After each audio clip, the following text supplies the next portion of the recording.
What if everything you think you know about Game of Thrones is a lie? What if Roose Bolton has been wearing the flayed skins of his own sons for centuries, immortal and inhuman? What if the Faceless Men didn't just kill individuals, but orchestrated the complete destruction of the Valyrian Empire? What if Jaime and Cersei aren't Lannisters at all, but secret Targaryen bastards whose golden hair hides dragon blood? The truth is, George R.R. Martin buried secrets so deep in his world that most readers never found them. Hidden in throwaway lines, obscure family trees, and seemingly innocent conversations are revelations that would rewrite everything you thought you understood about Westeros.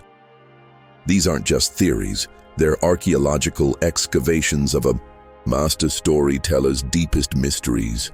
Each one will make you question not just individual characters, but the very nature of the game being played.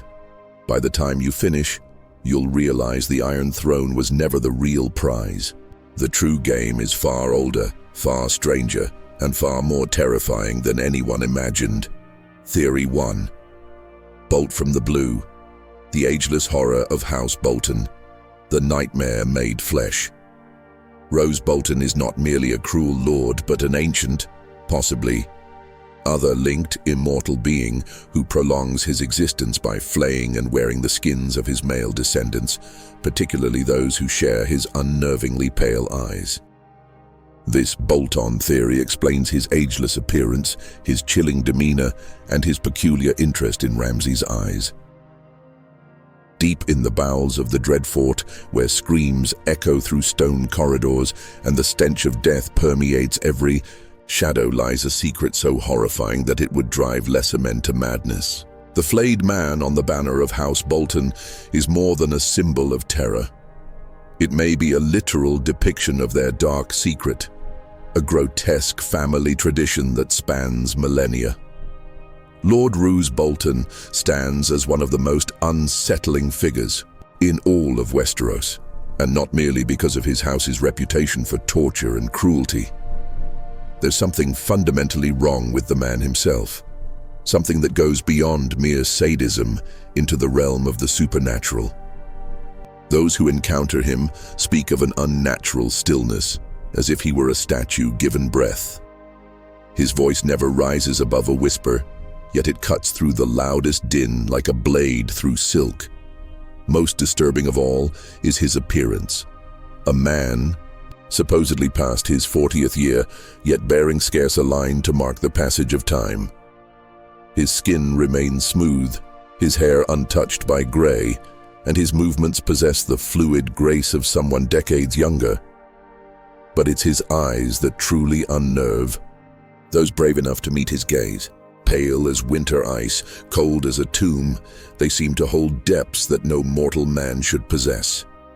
They are eyes that have seen centuries pass, that have witnessed the rise and fall of kings, that have watched empires crumble to dust while their owner remains unchanged, unmoved, eternal.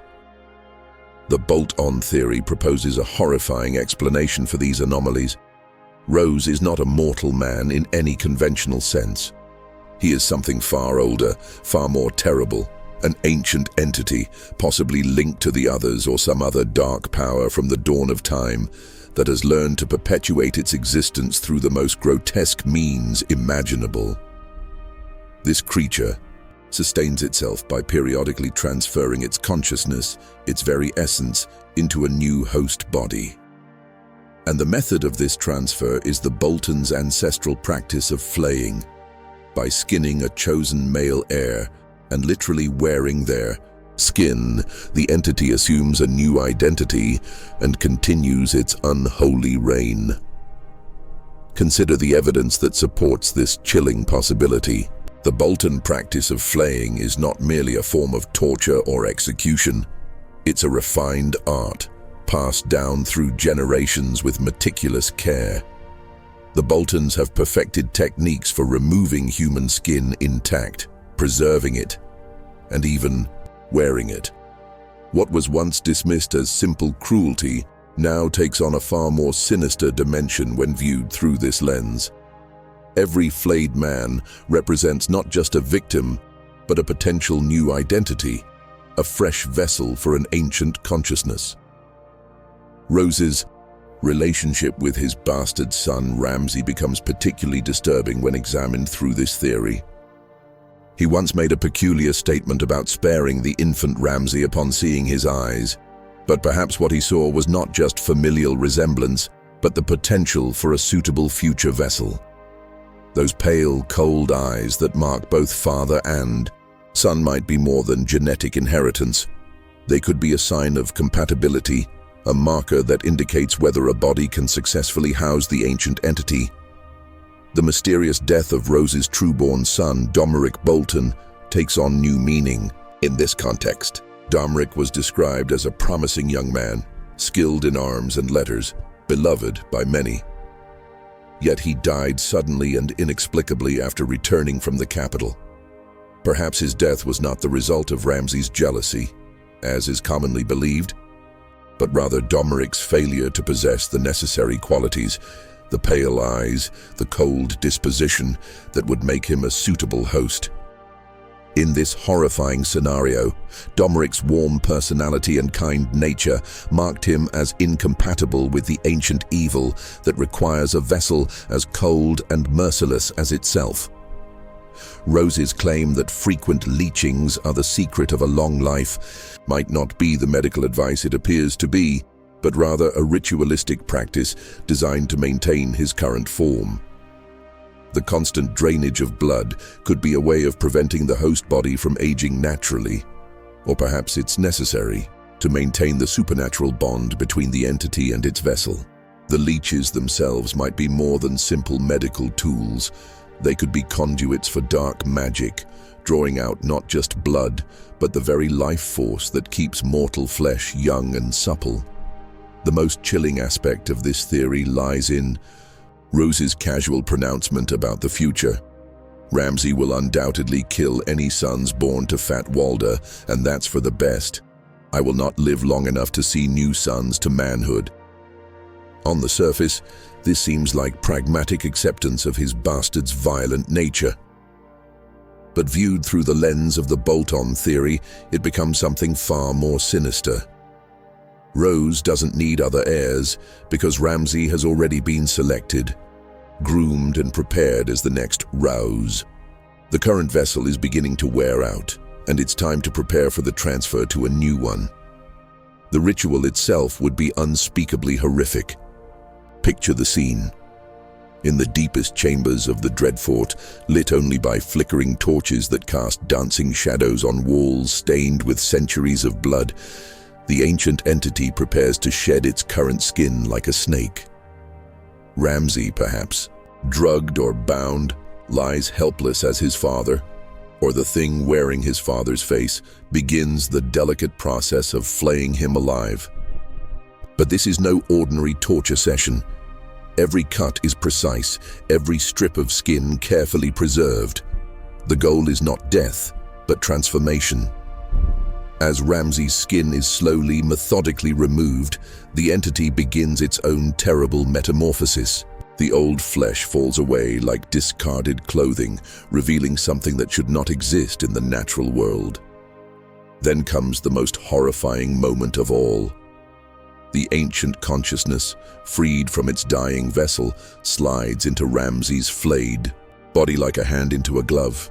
The wounds heal with supernatural speed, the skin regenerates, and what emerges is no longer Ramsay Snow, but Rose Bolton, wearing a new face but possessed of the same cold intelligence, the same merciless cunning, the same pale, terrible eyes. This practice would transform the Bolton succession from a traditional inheritance into a grotesque form of immortality. The same consciousness, the same accumulated knowledge and experience would rule the Dreadfort across generations, wearing different faces but always maintaining the same essential nature.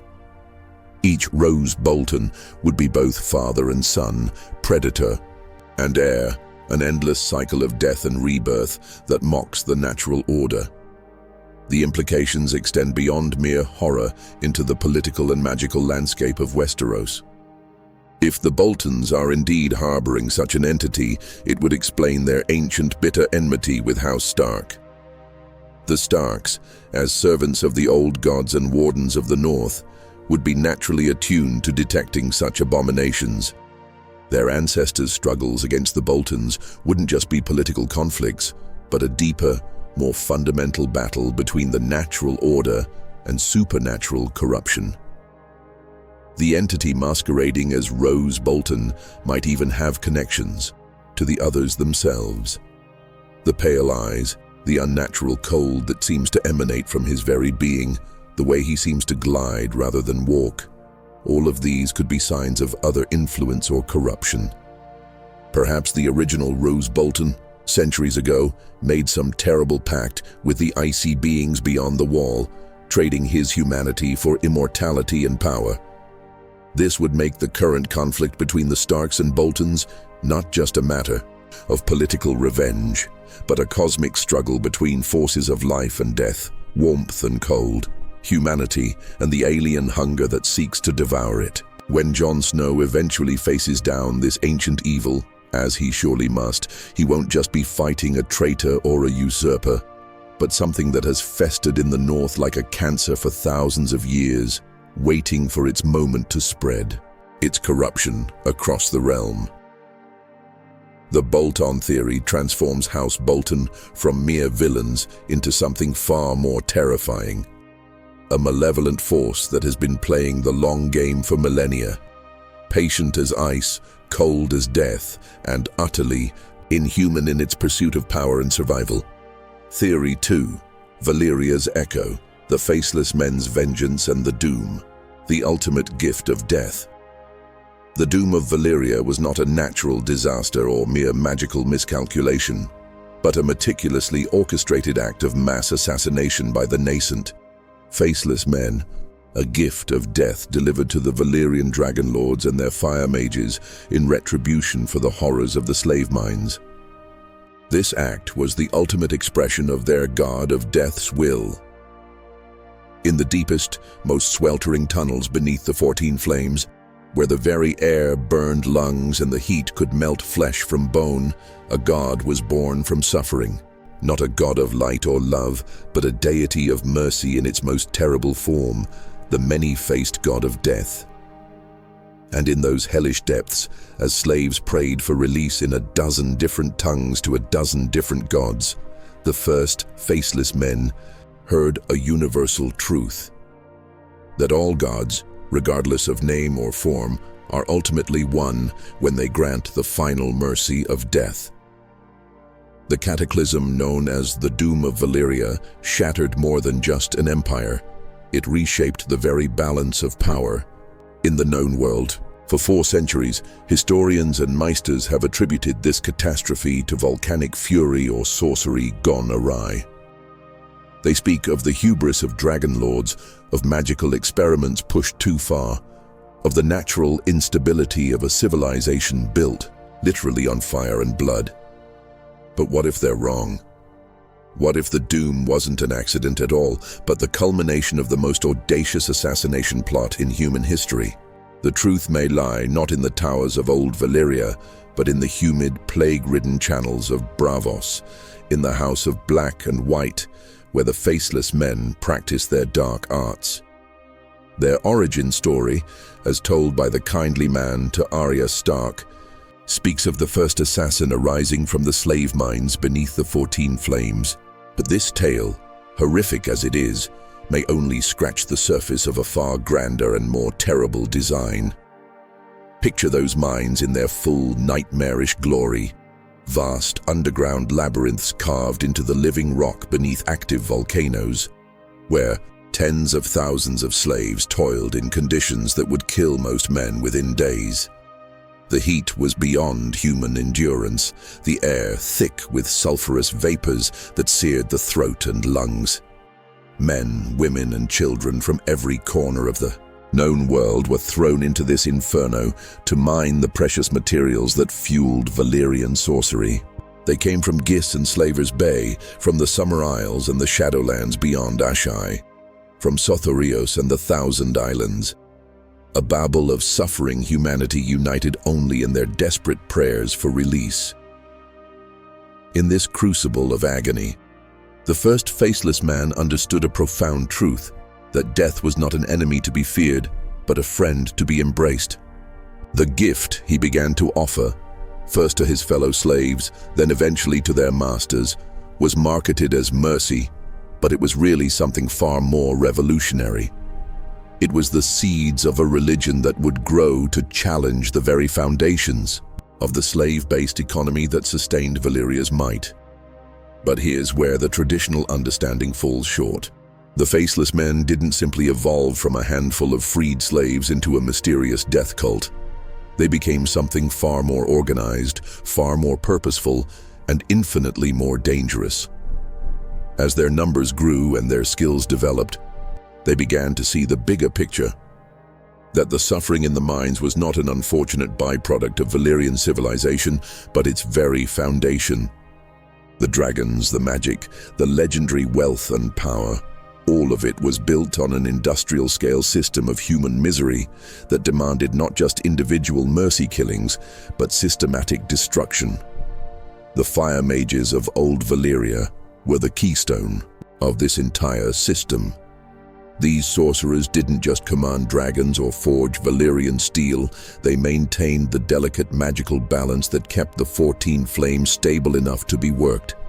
The mines existed because these mages could control volcanic activity, channeling and containing forces that would otherwise devastate the entire region.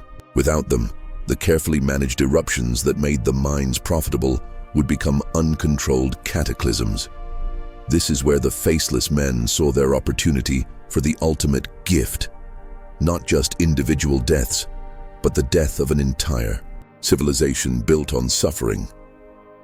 They began to plan an operation of breathtaking scope and audacity, the systematic elimination of every fire mage in Old Valyria, timed to occur simultaneously across the empire. The preparation for this massive undertaking would have taken decades, perhaps centuries. Faceless Men would have infiltrated every level of Valyrian society, from the highest noble houses to the humblest servants. They would have studied the magical practices that kept the volcanoes stable, identified every mage whose death would contribute to the cascade failure they sought to trigger. Most importantly, they would have developed ways to kill not just individuals, but to do so in a manner that would prevent any possibility of magical intervention or resurrection. The fire mages themselves were not ordinary men. They possessed powers that could melt stone and command dragons, magic that could heal grievous wounds and extend life far beyond normal limits. Killing such beings would require more than simple poison or a blade in the dark. The Faceless Men would have needed to develop entirely new techniques, perhaps involving the faces of the dead themselves, wearing the identity of a trusted colleague or lover to get close enough for the kill, or using magical poisons that could overcome supernatural defenses. Consider the logistics of such an operation. On a single, carefully chosen day, hundreds of Faceless Men across the empire would have struck simultaneously. In Valyria's greatest temples, fire mages conducting essential rituals would suddenly find daggers between their ribs, wielded by acolytes they had trusted for years. In the dragon pits, mages would be strangled by servants who had tended them faithfully for decades. In the deep chambers beneath the 14 flames, where the most powerful sorcerers worked to maintain the magical bonds that held the volcanoes in check, assassins wearing the faces of wives, children, or lovers would deliver the gift with their own hands. The beauty of the plan lay in its self-executing nature. The Faceless Men didn't need to understand the exact mechanisms of Valyrian fire magic. They simply needed to remove the people who did. As each mage died, their portion of the great work would begin to fail. Magical bonds that had held for centuries would start to weaken and snap. The carefully controlled eruptions that made the mines profitable would begin to spiral out of control. The historical accounts describe a near-simultaneous eruption of all 14 flames. a synchronized devastation that defies explanation as a natural phenomenon. But if the Faceless Men had successfully eliminated the mages responsible for controlling these volcanoes, such synchronized failure becomes not just possible, but inevitable. Without the magical constraints that had held them in check for generations, the 14 flames would have erupted with all the fury of geological forces that had been artificially suppressed for centuries. The resulting catastrophe would have exceeded even the Faceless Men's most ambitious hopes. The ground split and heaved, belching forth molten rock and poisonous gases that killed everything for hundreds of miles. The sea itself boiled, and the very air became flame. Dragons fell from the sky like burning stars, their masters consumed by the inferno they had once commanded. In a single day, the greatest civilization the world had ever known was reduced to ash and memory. But the Faceless Men's vengeance went beyond simple destruction. They ensured that Valyrian knowledge would die with its practitioners. As the Fire Mages fell, so too did their accumulated wisdom, the spells and rituals that had made dragons and Valyrian steel, the magical techniques that had allowed them to reshape the very landscape to their will. The assassins would have targeted not just the mages themselves, but their libraries, their apprentices, their recorded knowledge. They made sure that when old Valyria burned, it would take its secrets with it, ensuring that such a slave-based, magical civilization could never rise again. This interpretation casts the Faceless Men in an entirely different light. They were not merely a religious order or a guild of assassins, they were the architects of the greatest act of liberation in human history. The Doom wasn't just the destruction of an empire, it was the systematic dismantling of a system that had enslaved millions and turned human suffering into magical power. The profound success of such an undertaking would explain many mysteries about the post-Doom world. Why did Valyrian magic fade so completely? Because the Faceless Men made sure to kill not just the practitioners, but anyone who might preserve or restore their knowledge. Why were the survivors of the Doom so few and so scattered? Because the assassination teams specifically targeted the Dragonlord families most likely to rebuild the Empire. Why has no one been able to forge new Valyrian steel or hatch new dragons before Daenerys? Because the knowledge died with its keepers in the flames of the 14 flames. This theory also provides a chilling context for the Faceless Men's continued activities in the present day. If they were capable of destroying the mightiest empire in human history, what threat could Daenerys Targaryen and her dragons possibly pose to them? Her very existence, her dragons, her growing power. All of it echoes the Valyrian Empire they sacrificed so much to destroy.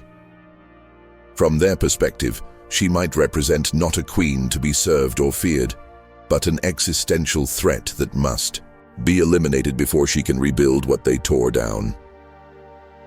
The House of Black and White, with its eerie collection of faces and its whispered prayers to the god of death, suddenly becomes something far more sinister.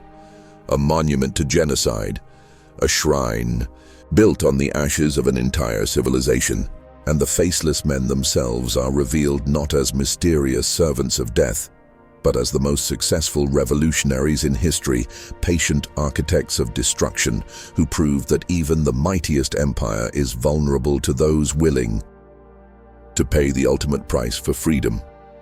Theory 3. Aerys's hidden heirs, the secret Targaryen twins, the dragon's true children. Jaime and Cersei Lannister may not be Tywin's children, but the bastard offspring of the Mad King Aerys II and Joanna Lannister. This theory explains their incestuous relationship, a Targaryen trait. Cersei's descent into madness and fascination with wildfire, Jaime's kingslaying, and Tywin's complex, often hateful, relationship with his supposed heirs. In the glittering halls of Casterly Rock, where golden lions prowl in tapestries and the very walls seem to gleam with Lannister wealth, lies a secret so devastating it could topple the most powerful house. In Westeros, the Golden Twins, Jaime and Cersei, stand as monuments to Lannister beauty and ambition. But what if the blood flowing through their veins carries not the roar of lions, but the fire of dragons? The whispers began in the royal court decades ago, hushed conversations that died the moment Tywin Lannister entered a room.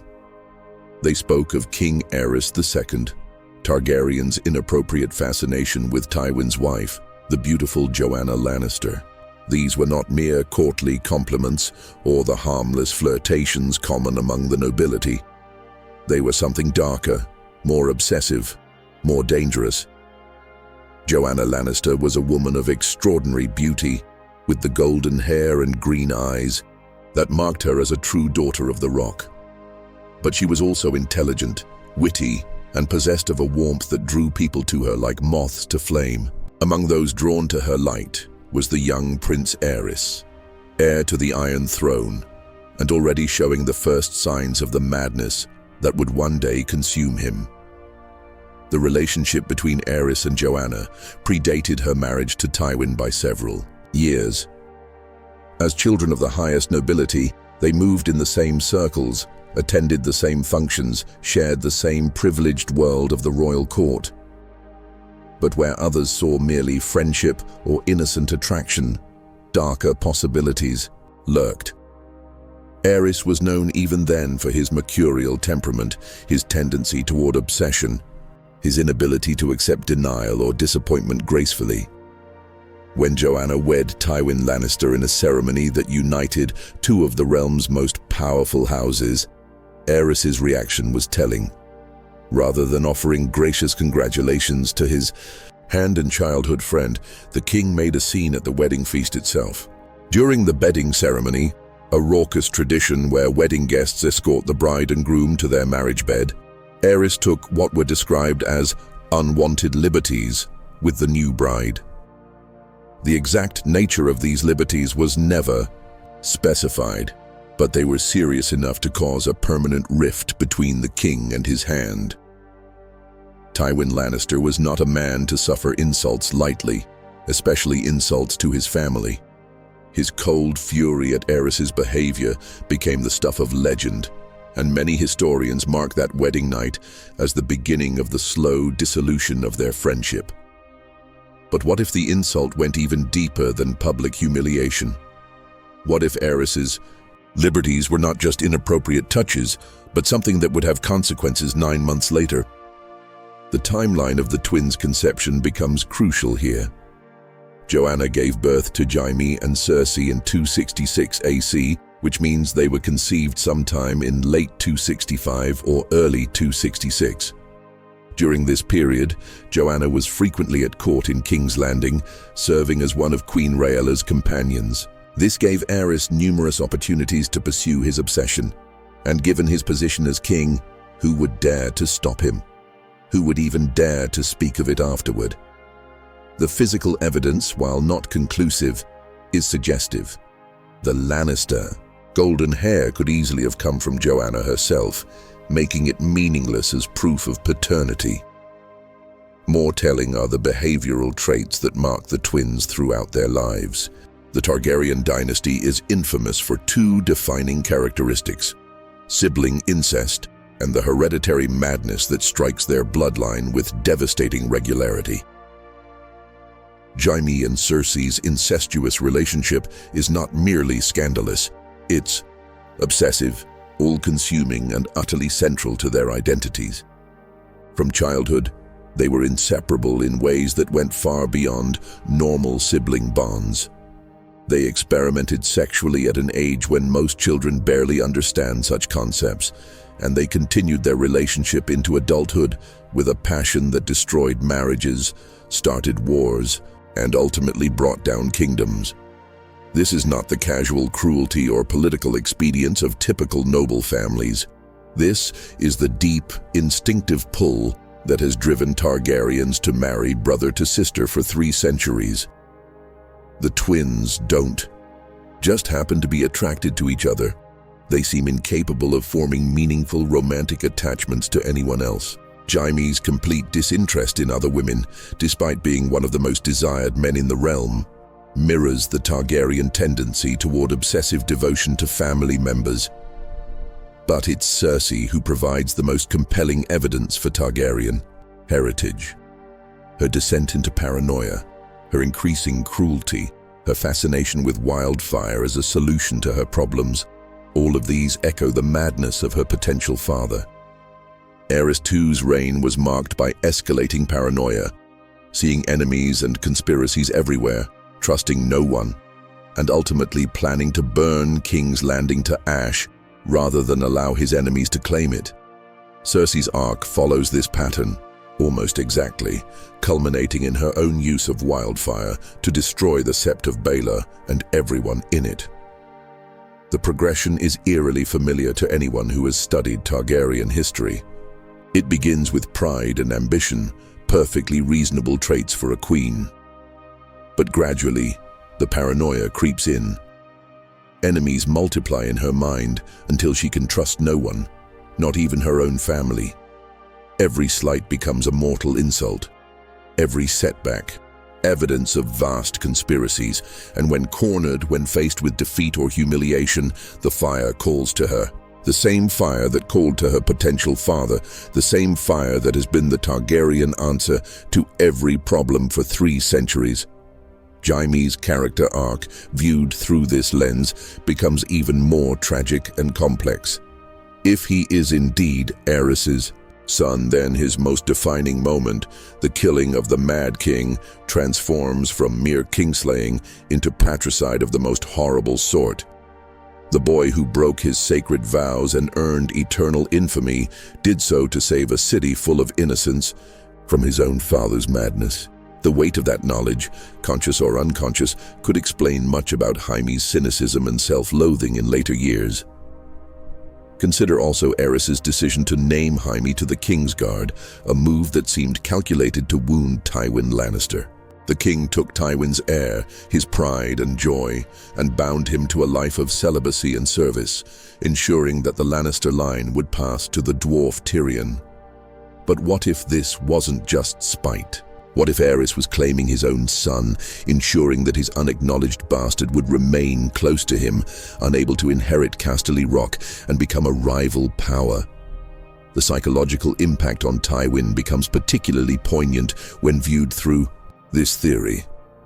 The proud Lion of Lannister, who built his reputation on family legacy and Lannister superiority, would have been forced to raise and love children who were constant reminders of his greatest humiliation.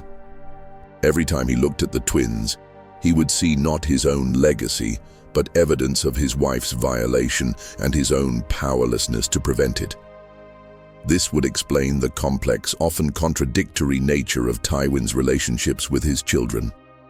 He clearly loves them and is proud of their accomplishments, yet there's always an undercurrent of something else. Disappointment, perhaps, or even unconscious resentment. His treatment of Tyrion, his only true son, becomes even more tragic when viewed as the displaced affection of a man who cannot fully love the children he knows are not his own. The most telling piece of evidence comes from an unexpected source: Tywin's own sister, Jenna Lannister. In a moment of brutal honesty, she tells Jaime directly, "Tyrion is Tywin's son, not you." This isn't just an observation about personality or temperament. Coming from someone who has known the family for decades, it carries the weight of long-held suspicion or even certain knowledge. If the theory is true, it adds layers of irony and tragedy to nearly every major event in the series. The War of the Five Kings, triggered in part by the revelation of the twins' incest, becomes a conflict sparked by Targaryen bastards whose very existence was a crime against the natural order. Robert's rebellion, fought partly over the perceived threat of Targaryen madness, ended with a Targaryen bastard on the throne in all but name. The implications extend far beyond personal drama into the realm of prophecy and destiny. If Jaime and Cersei are Targaryens, then the 3 heads of the dragon prophesied by various seers might include not just Daenerys and Jon Snow, but one of the twins as well. The dragon has 3 heads, and 2 of them have been hiding in plain sight in the lion's den all along. Perhaps most chillingly, if Cersei is indeed a Targaryen, her children, Joffrey, Myrcella, and Tommen, carry dragon blood as well as lion blood. This would explain Joffrey's particularly vicious brand of cruelty, which seemed to exceed even his mother's capacity for violence. The infamous Targaryen madness, diluted through generations but never fully absent, might have found its purest expression in a boy king who tortured prostitutes for sport and ordered the deaths of infant bastards. The secret, if it exists, died. With most of those who might have known it, Aerys is dead by Jaime's own hand. Joanna died in childbirth when Tyrion was born, taking whatever knowledge she possessed to her grave. Only Tywin might have known for certain, and if he did, he carried that terrible burden to his own death, shot down in his privy by the son he knew was truly his own. In the end, the theory transforms the Golden Twins from Lannister lions into something far more dangerous. Hidden dragons, walking symbols of royal bastardry and inherited madness, whose very existence represents the chaos that comes when the natural order is subverted by lust and power. They are living proof that the dragon's blood runs true, no matter what name it bears or what golden mane it hides beneath. Theory 4. The Mummer's Dragon's true colors, a Blackfyre resurgence.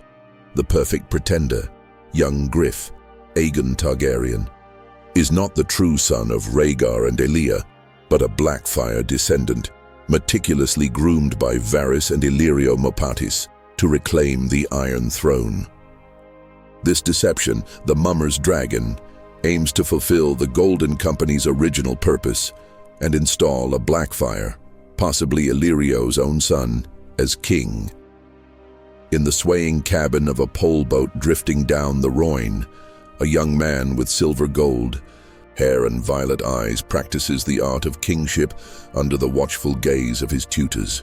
He has been told he is Aegon Targaryen, son of Prince Rhaegar and Princess Elia of Dorne, miraculously saved from the sack of King's Landing as an infant.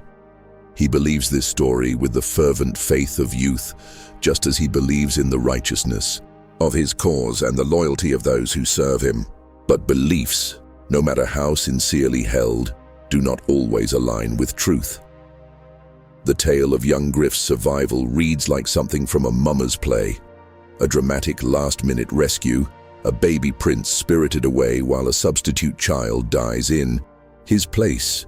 Years of careful preparation leading to a glorious return to claim his birthright. It has all the elements of a stirring, heroic narrative, which should perhaps be the first warning sign. In the world of ice and fire, heroic narratives are often the most dangerous lies of all. The warnings began early, whispered by lips that spoke in riddles and shadows. Quaithe of the Shadow, that enigmatic figure from Asshai, cautioned Daenerys Targaryen to beware the Mummer's Dragon. In the House of the Undying, among visions both true and false, Daenerys saw a cloth dragon swayed on poles amid a cheering crowd. An image that speaks not of genuine royalty, but of theatrical pretense, of something designed to fool the masses, while lacking any real substance. But the most compelling evidence lies not in mystical warnings or prophetic visions, but in the very practical matter of who supports young Griff's claim. The Golden Company, that legendary band of sellswords, has broken their contract with the free city of Myr, something they have never done in their century-long history, to support this supposed Targaryen restoration. This decision becomes deeply suspicious when one considers the Golden Company's origins and their historic relationship with House Targaryen. The Golden Company was founded by Igor Bittersteel Rivers, a great bastard of King Aegon IV and one of the most implacable enemies House Targaryen ever faced. Bittersteel's hatred for the Targaryens was personal and absolute. He blamed them for the death of his half-brother Daemon Blackfyre and spent his entire life plotting their destruction. The company he created was explicitly designed as an instrument of vengeance, its ultimate purpose to seat a Blackfire descendant on the Iron Throne. For generations, the Golden Company fought against the Targaryens in rebellion after rebellion. They shed their blood in the War of the Nine-Penny Kings, trying to place Meleys the Monstrous on the throne. They have never, in their entire history, supported a Targaryen claim. Their motto, "Our word is good as gold," speaks to their legendary reliability in keeping contracts, while their other, more telling motto reveals their true nature.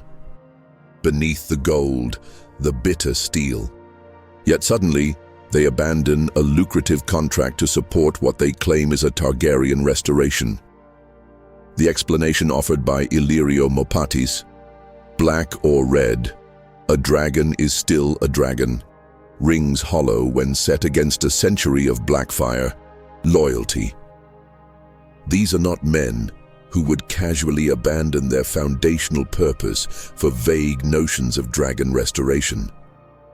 They are following a deeper loyalty, one that runs back to their very beginnings. The key to understanding this deception lies in the careful parsing of bloodlines and the Byzantine complexities of Targaryen succession. Illyrio himself provides a crucial clue when he states that the Blackfire line is extinct in the male line. This is a very specific phrase, one that suggests the female line might continue to carry the bloodline. In Westeros, where inheritance typically follows male primogeniture, female line descent is often overlooked or dismissed, making it the perfect cover for a long-term deception. This is where Illyrio Mopatis becomes more than just a wealthy merchant with mysterious motivations. His deep personal investment in young Griff's success, his tender regard for the boy, his willingness to risk vast resources for this cause, all of it suggests a connection far more intimate than mere political calculation. The most compelling possibility is that young Griff is Illyrio's own son, born of his late wife, Sarah. Sarah is described as a woman of great beauty with the silver-gold hair and violet eyes, typical of old Valyria. But beauty alone would not explain Illyrio's devotion to her memory or his careful preservation of her belongings. What if Sarah was not simply a Lyseni courtesan, but a descendant of the Blackfire line? What if she carried the blood of kings in her veins, blood that could legitimately claim the Iron Throne under the right circumstances? The evidence for this connection extends beyond speculation into the realm of observed behavior. Illyrio keeps a painted wooden chest filled with expensive children's clothing that would fit a boy of young Griff's age. When questioned about it, he dismisses it as gifts for a nephew, but his demeanor suggests something far more personal. These are not gifts casually purchased for a distant relative, but treasures carefully preserved by a father who cannot publicly acknowledge his son.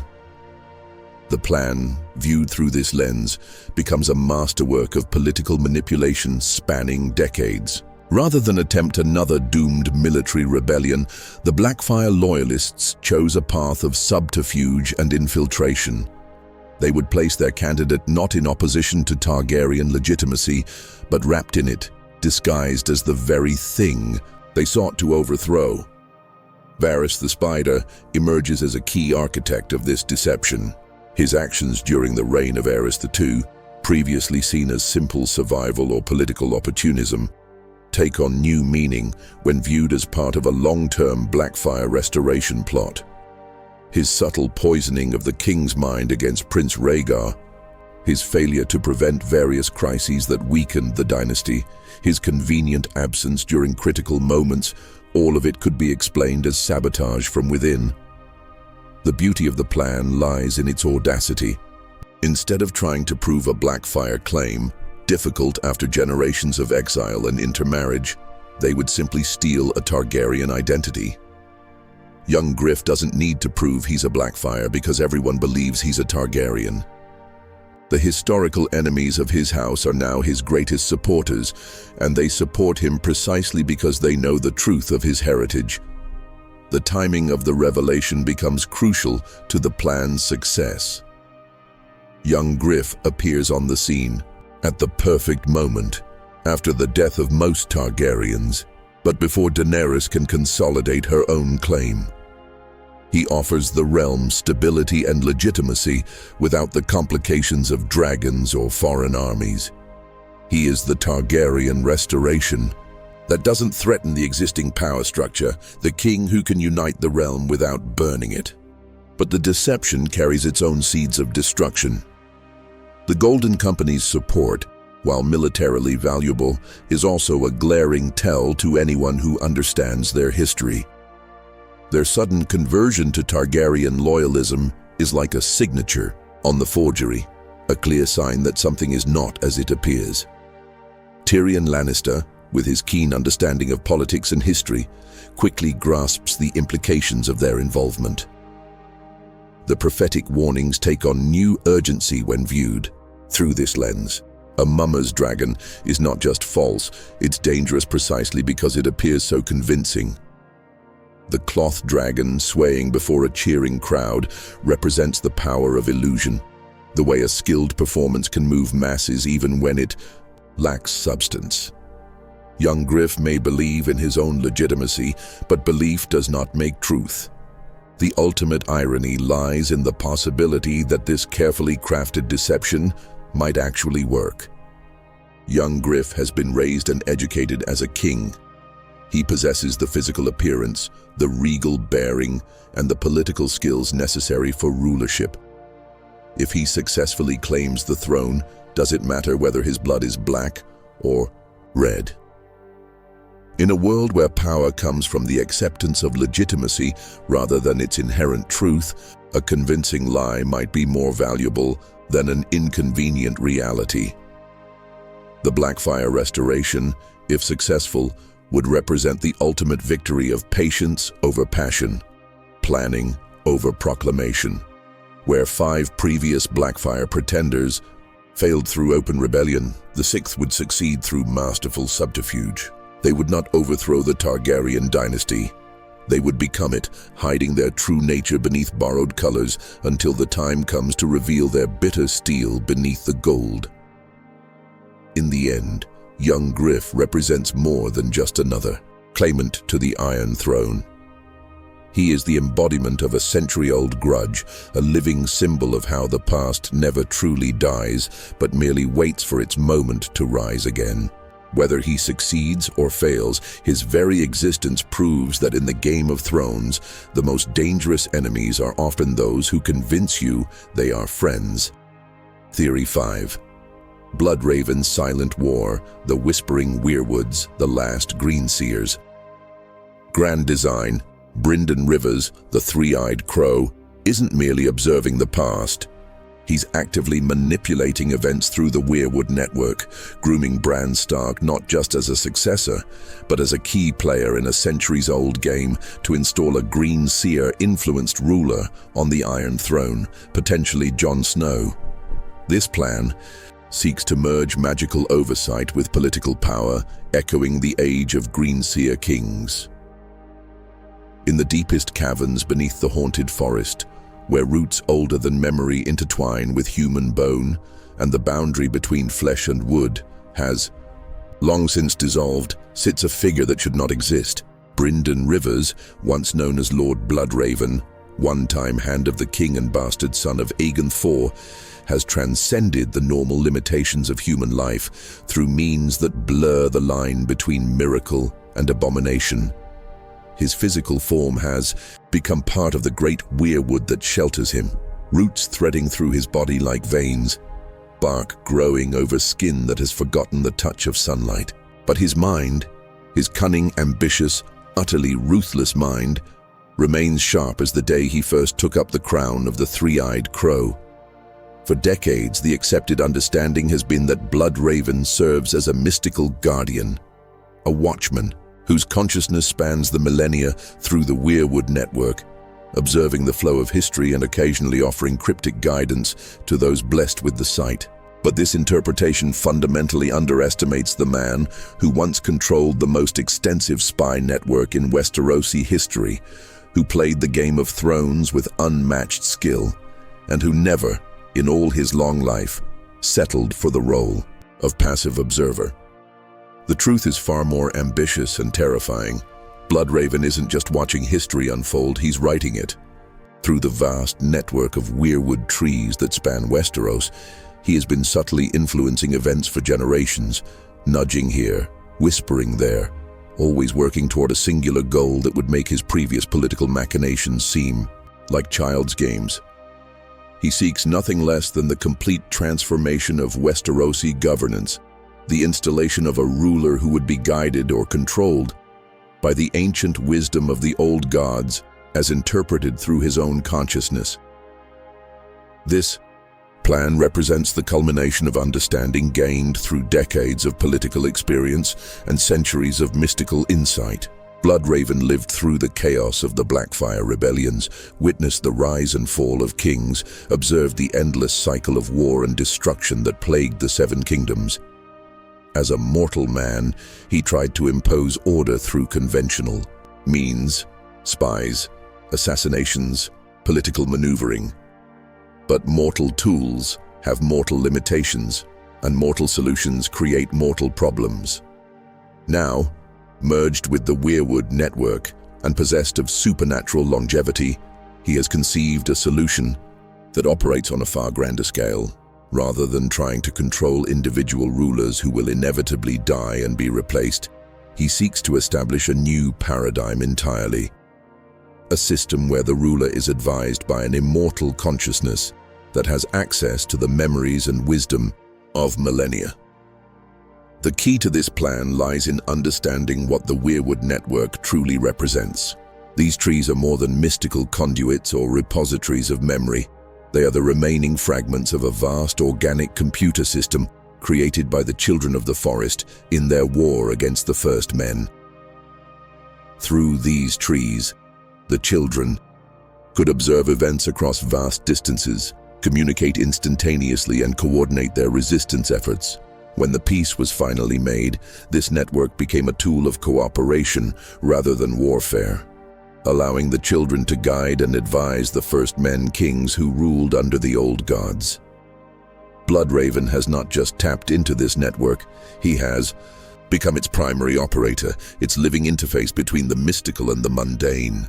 Through the Weirwoods, he can observe events across Westeros as they happen, peer into the past to understand the deeper currents of cause and effect, and most importantly, influence the present in subtle but meaningful ways. The education of Bran Stark represents far more than the simple transfer of green-seeing abilities from mentor to student. Every lesson, every vision, every carefully revealed truth is designed to shape Bran into the perfect instrument of Bloodraven's will.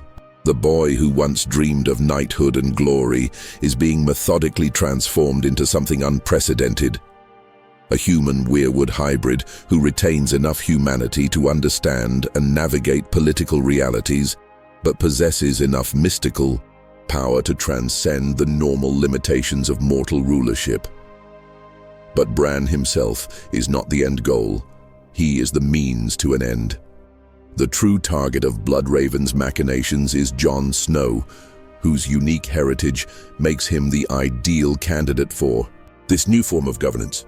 As the son of Lyanna Stark and Rhaegar Targaryen, Jon embodies the union of ice and fire, of the old gods and the new, of the ancient North and the Targaryen tradition of extraordinary rulership. More importantly, his Stark blood carries the genetic predisposition for warging and green-seeing that would allow him to interface with the Weirwood network. The plan, as it has unfolded over the years, shows signs of Bloodraven's subtle influence at every turn. Jon's assignment to the Night's Watch, initially seen as a cruel fate for a bastard, positioned him perfectly to confront the existential threat of the others, while also placing him in proximity to the mystical forces beyond the Wall.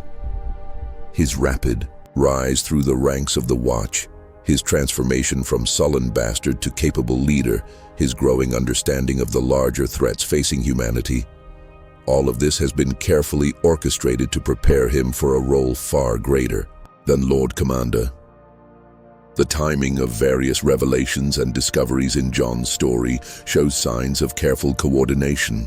His discovery of the direwolf pups that would become the Stark children's companions happened at precisely the right moment to forge the mystical bonds that would later prove crucial.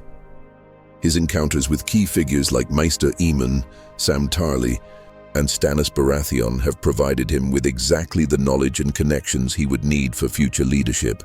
Even his apparent death and resurrection could be part of Bloodraven's design, a necessary transformation that would free him from his Night's Watch vows, while also deepening his connection to the mystical forces at play. The broader political landscape also shows signs of Bloodraven's influence. The War of the Five Kings, seemingly a chaotic explosion of ambition and revenge, has systematically eliminated or weakened every major house that might oppose the new order he envisions. The Baratheons are extinct or scattered, the Lannisters are destroying themselves through internal conflicts, the Tyrells have overextended themselves, and the traditional power structures of Westeros are crumbling. Into this vacuum will step a king who appears to offer stability and legitimacy, but who will actually represent something entirely new. A ruler guided by immortal wisdom and backed by powers that transcend normal political calculation. The religious implications of this plan are equally profound. The faith of the Seven, with its emphasis on human hierarchy and divine right, would be gradually supplanted by a return to the old gods, but old gods as interpreted and channeled through Bloodraven's consciousness. This wouldn't be the simple nature worship of the first men, but a sophisticated synthesis of mystical power and political authority that would make the ruler not just a king, but a living avatar of divine will. The process would be gradual, almost imperceptible to most observers. The new king would make decisions that seemed practical and wise, but which also happened to align with the long-term interests of the realm as understood by an intelligence with access to millennia of experience. Gradually, the idea would take hold that this ruler was blessed by the gods, guided by wisdom beyond normal human understanding. The concept of divine right would evolve from abstract doctrine to observable reality. But the plan carries inherent dangers that even Bloodraven may not fully appreciate. The merger of human consciousness with the Weirwood network is irreversible and transformative. Bran Stark is already losing his humanity, becoming something more and less than human with each passing day. If Jon Snow were to undergo a similar transformation, he might gain immortal wisdom and mystical power, but at the cost of the very human qualities that make him a worthy ruler in the first place. There is also the question of consent and free will. Bloodraven's plan, however well-intentioned, represents a fundamental violation of human autonomy. He is manipulating people's lives and choices to serve his vision of the greater good, but he is doing so without their knowledge or agreement. The ruler he seeks to create would be, in essence, a puppet of an ancient will, no matter how wise or benevolent that will might be. The resistance to this plan is already beginning to manifest, though not in ways that Bloodraven may have anticipated. The return of the others represents more than just an existential threat. It may be a response to the growing influence of the Weirwood network. If the original pact between the children and the first men included provisions about the balance of power between human and non-human intelligences, then Bloodraven's actions could be seen as a violation that justifies retaliation.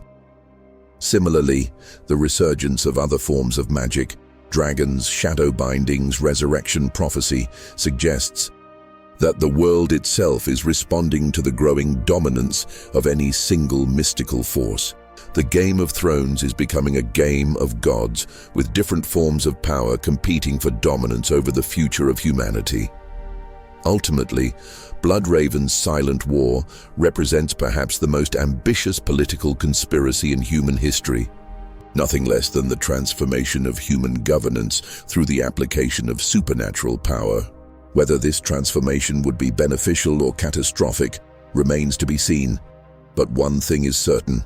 It would mark the end of one age and the beginning of another, a time when the line between ruler and god, between politics and magic, between human will and divine mandate would be permanently blurred. Theory 6. The Night of the Laughing Tree, Lyanna's rebellion before the rebellion. The Wolfmaid's first stand. Lyanna Stark was the mysterious Knight of the Laughing Tree at the tourney of Harrenhal, defending Howland Reed's honor. This act of defiance not only showcased her martial skill and rebellious spirit, but also crucially caught the attention of Rhaegar Targaryen, setting the stage for their fateful romance and the subsequent war.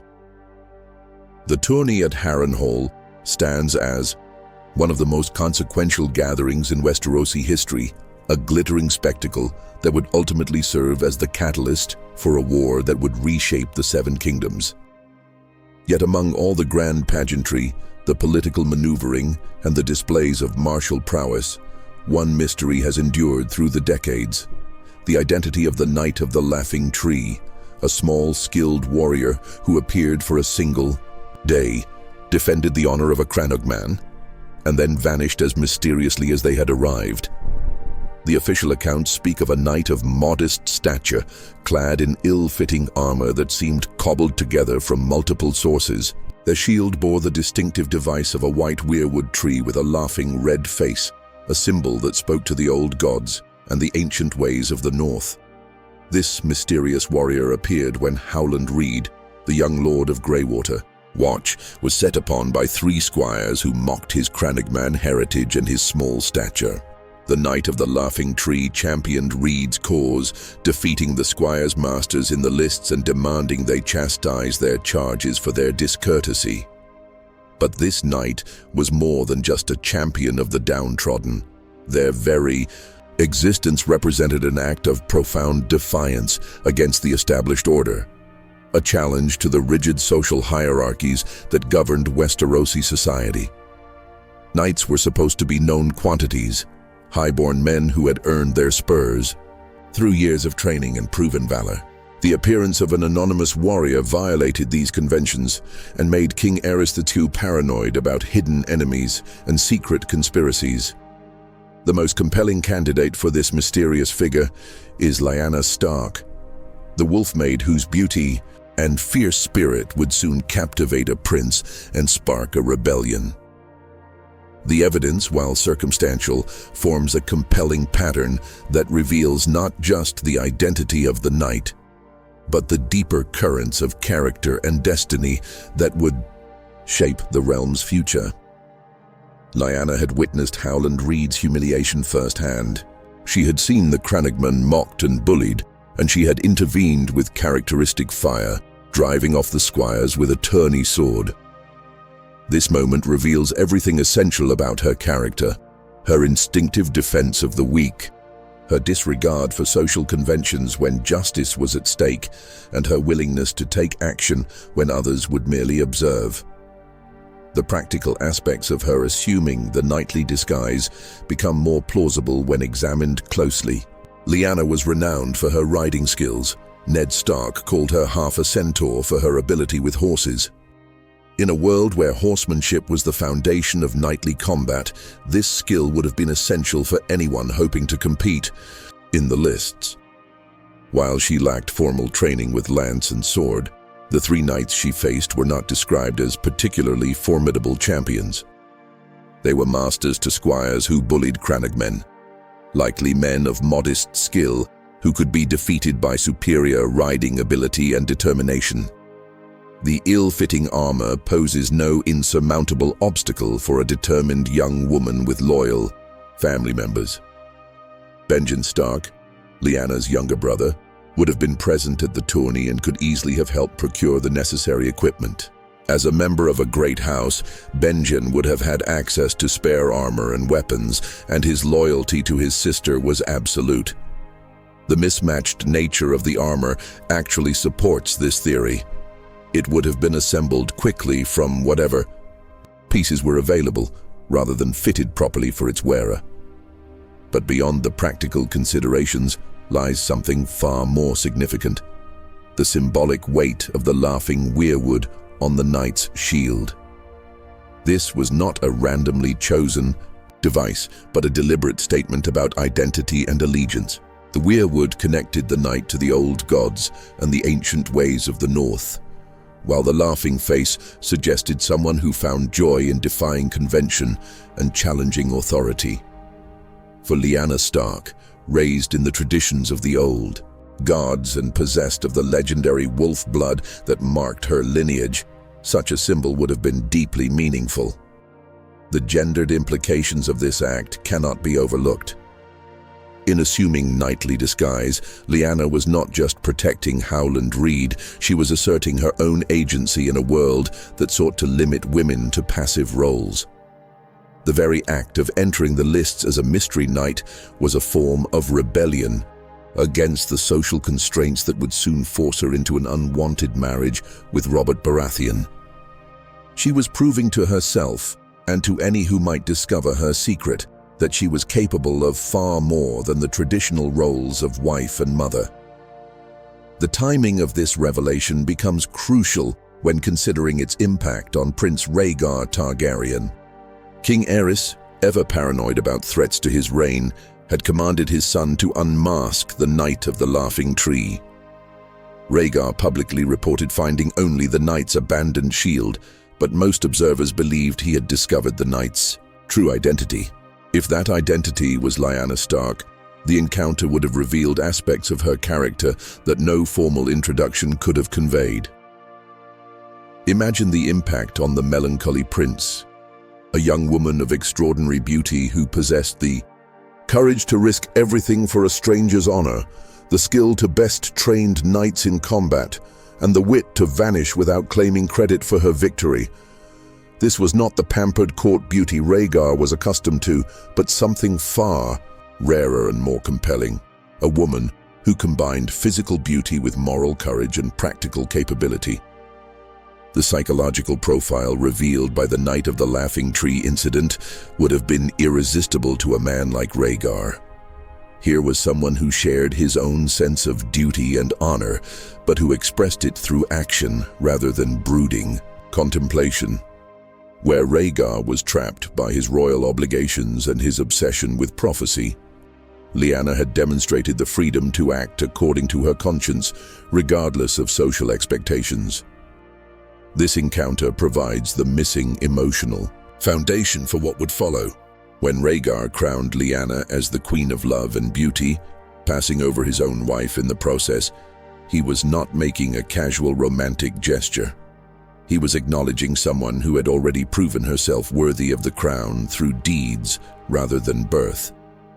The blue winter roses he placed in her lap were not just tokens of affection, but symbols of recognition for a kindred spirit who had shown him what true nobility looked like. The tragic irony lies in how this moment of triumph and recognition sowed the seeds of disaster.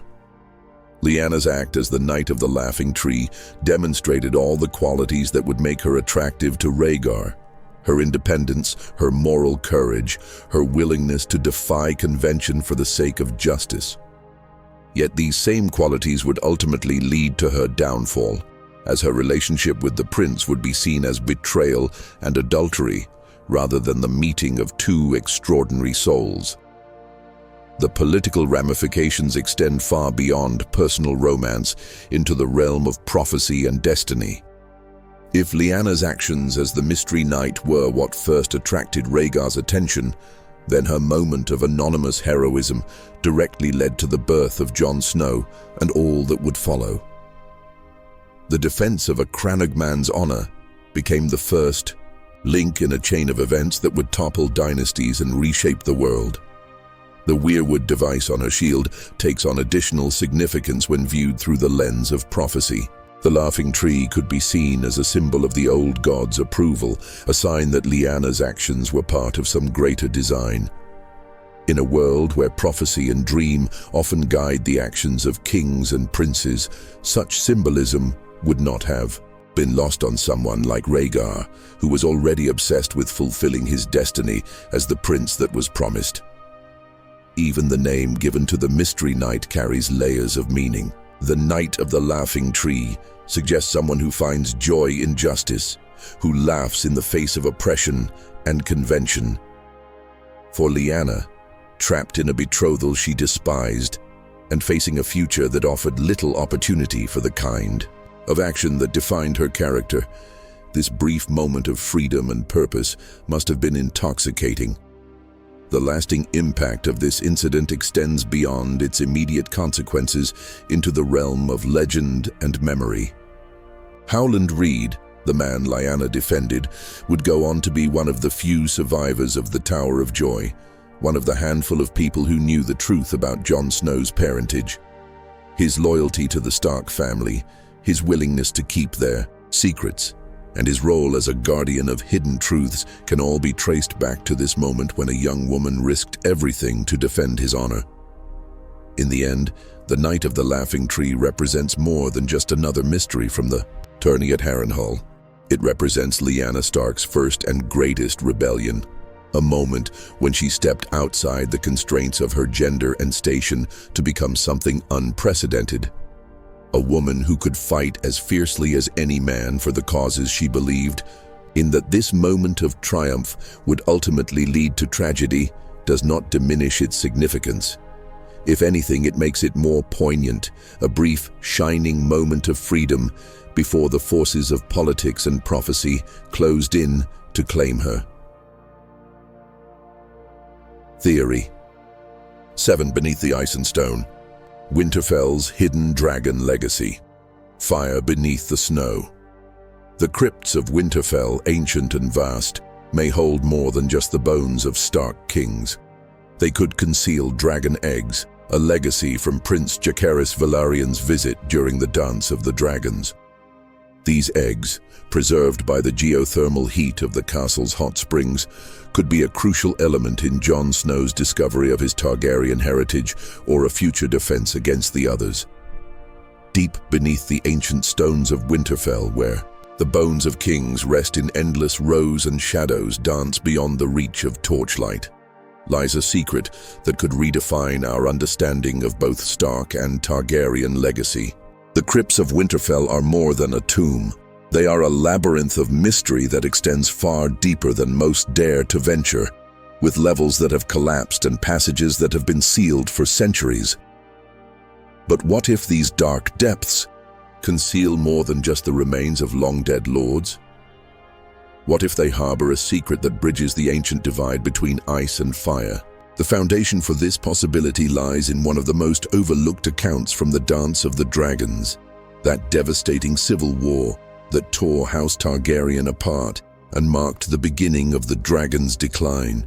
According to the testimony of Mushroom, a source often dismissed by Maesters but occasionally proven accurate in its most outrageous claims, Prince Jacaerys Velaryon's dragon, Vermax, laid a clutch of eggs during his diplomatic mission to Winterfell. The account specifically states that these eggs were deposited in the depths of the crypts, where hot springs are near the walls. Archmaester Gyldayn, in his Fire and Blood, dismisses this claim as one of Mushroom's typical fabrications, designed to titillate rather than inform. But Gyldayn, for all his scholarly rigor, was not present at these events and relies heavily on sources that may have had their own reasons for suppressing or altering the truth. The Maesters, as we have seen, have their own complex relationship with magic and dragons, and the existence of dragon eggs in the north might be precisely the kind of information they would seek to obscure. The physical plausibility of Mushroom's account becomes more compelling when we consider the unique characteristics of Winterfell itself. The castle is built above natural hot springs that provide warmth throughout the year, creating a microenvironment that could theoretically sustain dragon eggs in their long dormancy. Dragon eggs, as we have learned from Daenerys' experience, can remain viable for centuries under the right conditions. The combination of geothermal heat and the mystical properties of Winterfell's ancient stones could provide exactly the kind of preservation necessary to keep such eggs alive but dormant. The timing of Jacaerys' visit to Winterfell also aligns perfectly with the conditions necessary for such an event. He arrived during the early stages of the Dance of the Dragons, when dragons were still relatively common and their reproductive cycles were not yet disrupted by the coming chaos. Vermax was a young, healthy dragon at the peak of her fertility, and the stress of long-distance flight and unfamiliar surroundings might well have triggered an egg-laying response. But why would these eggs have been left in the crypts rather than taken back to Dragonstone? The answer may lie in the nature of dragon eggs themselves and the circumstances of Jacaerys's departure. Dragon eggs, when first laid, are soft and vulnerable, requiring time to harden into the stone-like shells that can survive transport. If Vermax laid her clutch shortly before Jacaerys was scheduled to depart, he may have had no choice but to leave them behind, trusting to the honor of House Stark to protect them until they could be safely retrieved. That retrieval never came. The Dance of the Dragons erupted into full-scale war, and Jacaerys himself was killed at the Battle of the Gullet before he could return to Winterfell. The knowledge of the egg's location died with him, and the chaos of the civil war ensured that no one else would come looking for them. The Starks, if they knew of the egg's existence, would have had little reason to reveal their presence and every reason to keep such a secret hidden. The symbolic implications of dragon eggs in the Stark crypts go far beyond mere historical curiosity. These depths, which house the remains of the Kings of Winter and the Lords of Winterfell, represent the very heart of Stark identity and northern tradition. The presence of dragon eggs in such a sacred space would create a literal and metaphorical bridge between ice and fire, between the ancient ways of the North and the Targaryen legacy of dragon lordship. For Jon Snow, whose true parentage embodies this same duality, the discovery of such eggs would serve as the ultimate confirmation of his identity. Here, in the deepest vaults of his supposed father's castle, he would find tangible proof of his Targaryen heritage. The eggs would be more than artifacts. They would be a birthright, a connection to the dragon-riding ancestors he never knew he had. Jon's recurring dreams of the crypts take on new significance when viewed through this lens. His subconscious pull toward these depths, his sense of fear and anticipation about what he might find there, could be the manifestation of his dragon blood calling to its own kind. The dreams are not just psychological echoes of his bastard status or his complicated relationship with Ned Stark's memory.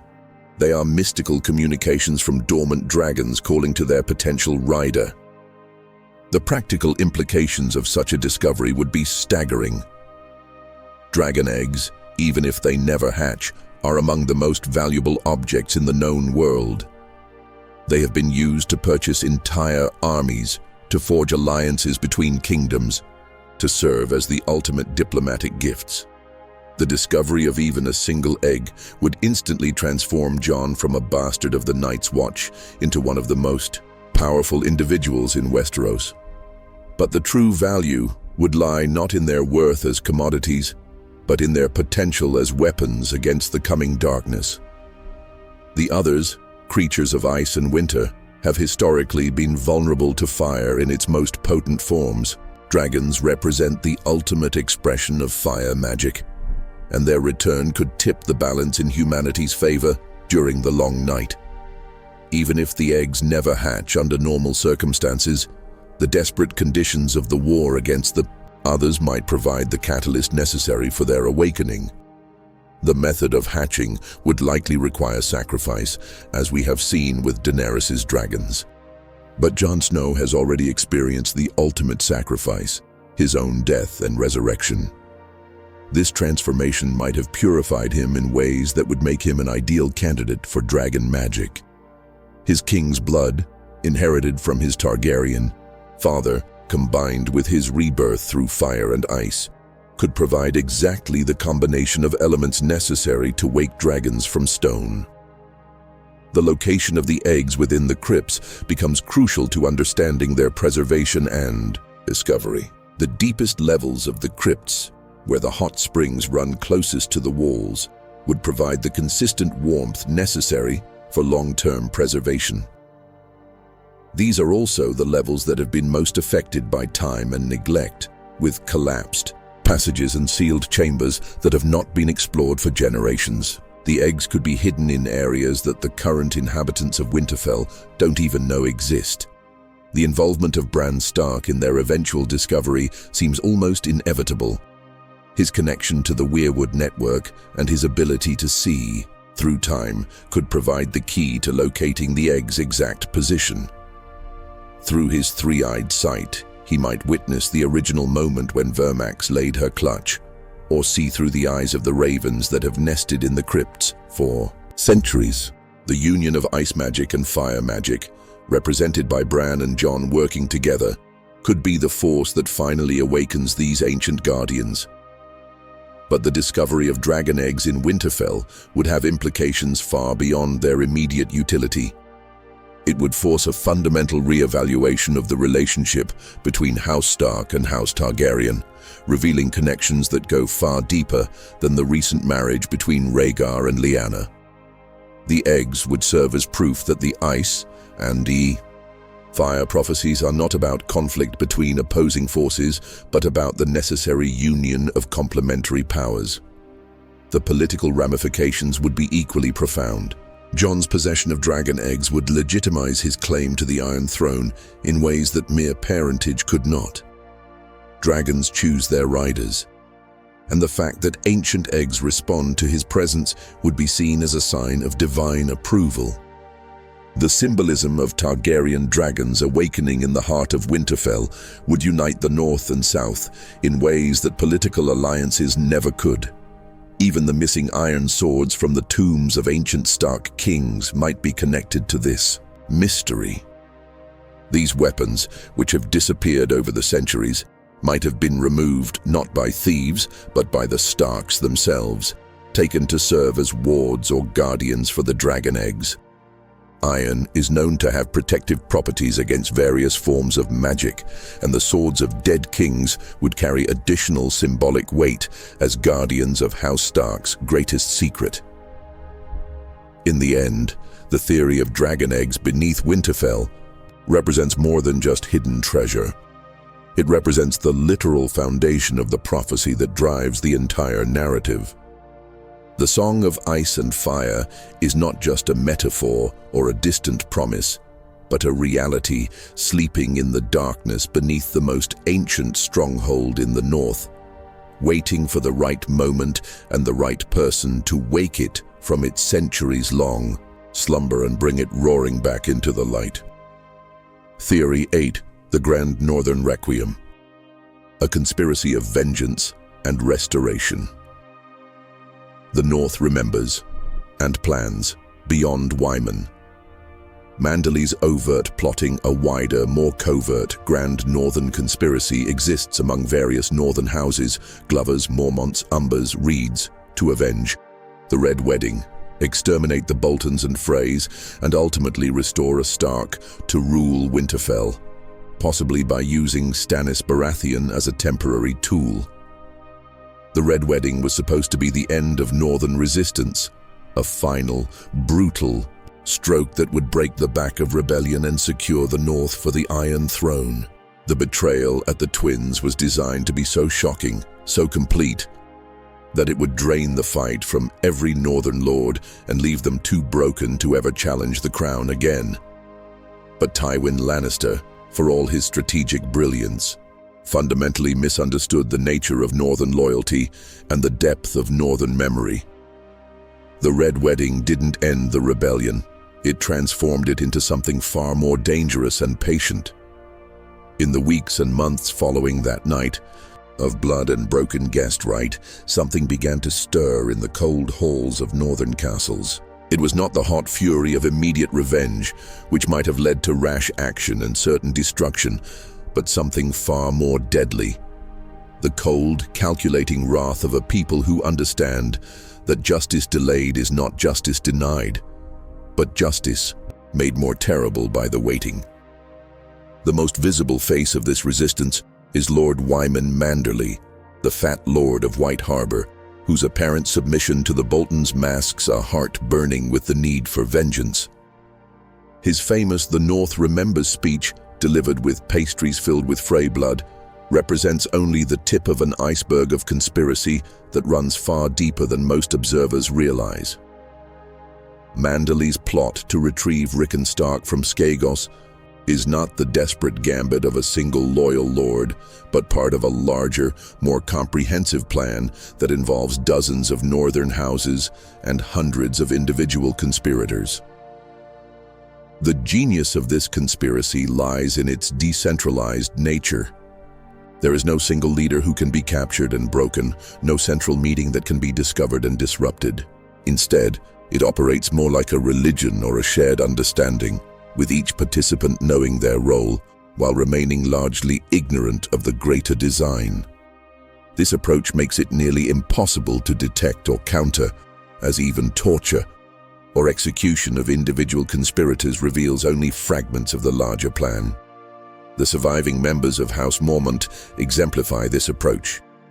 Mage Mormont and her daughters, along with Galbart Glover, were sent by Robb Stark into the Neck before the Red Wedding, carrying with them something of immense importance: Robb's will and testament, which likely legitimizes Jon Snow as his heir and successor as king in the North. These documents didn't disappear into the marshes of the Neck by accident. They were delivered to the one man in the North who could be trusted to keep them safe until the time was right. Howland Reed. Howland. Reed occupies a unique position in this conspiracy. As the only surviving witness to the events at the Tower of Joy, he possesses knowledge that could shake the foundations of the Seven Kingdoms. But more than that, he commands the loyalty of the Crannog Men, the most effective guerrilla fighters in Westeros. His Crannog, hidden deep in the swamps of the Neck, serves as the perfect headquarters for a resistance movement, completely inaccessible to conventional armies and protected by men who know every secret path through the marshes. Reed's role extends beyond mere safekeeping of documents. They serve as the communication network for the conspiracy, using their ancient knowledge of the Neck's waterways to move messages and people throughout the North without detection. Ravens can be shot down, Maesters can be bought or threatened, but a Crannog man in a boat can move through the Neck like a ghost, carrying word from White Harbor to the Wall without ever being seen by enemy forces. The Umbers present a more complex case study in the conspiracy's methods. Officially split between those who support the Boltons and those who support Stannis Baratheon, the reality is likely far more nuanced. The great Jon Umber remains a prisoner in the south, but his sons Small Jon and Horsebane have positioned themselves on different sides of the conflict, not out of family division, but as a calculated hedge against uncertainty. Whichever side ultimately prevails, the Umbers will be able to claim they supported the winner, while secretly working to ensure that the winner is the one they actually favor. This strategy of appearing divided while maintaining secret unity is replicated throughout the conspiracy. The Glovers officially serve the Boltons, but drag their feet in providing meaningful support. The Mountain clans rally to Stannis, but make it clear their true loyalty lies with the Starks. Lesser houses and individual knights position themselves carefully, ready to reveal their true allegiances when the moment is right. The conspiracy's patience is perhaps its greatest strength. Rather than rushing into premature action that might fail, they have been willing to wait for the perfect opportunity to strike.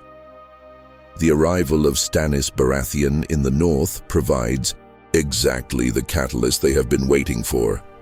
Not because they particularly want Stannis as their king, but because his presence offers them the opportunity to eliminate their enemies while maintaining plausible deniability. The plan, as it appears to be unfolding, uses Stannis as an unwitting tool to destroy the Boltons while positioning northern forces to benefit from the chaos. When Stannis attacks Winterfell, the northern forces supposedly supporting the Boltons will reveal their true loyalties at the crucial moment, turning what should be a siege into a massacre.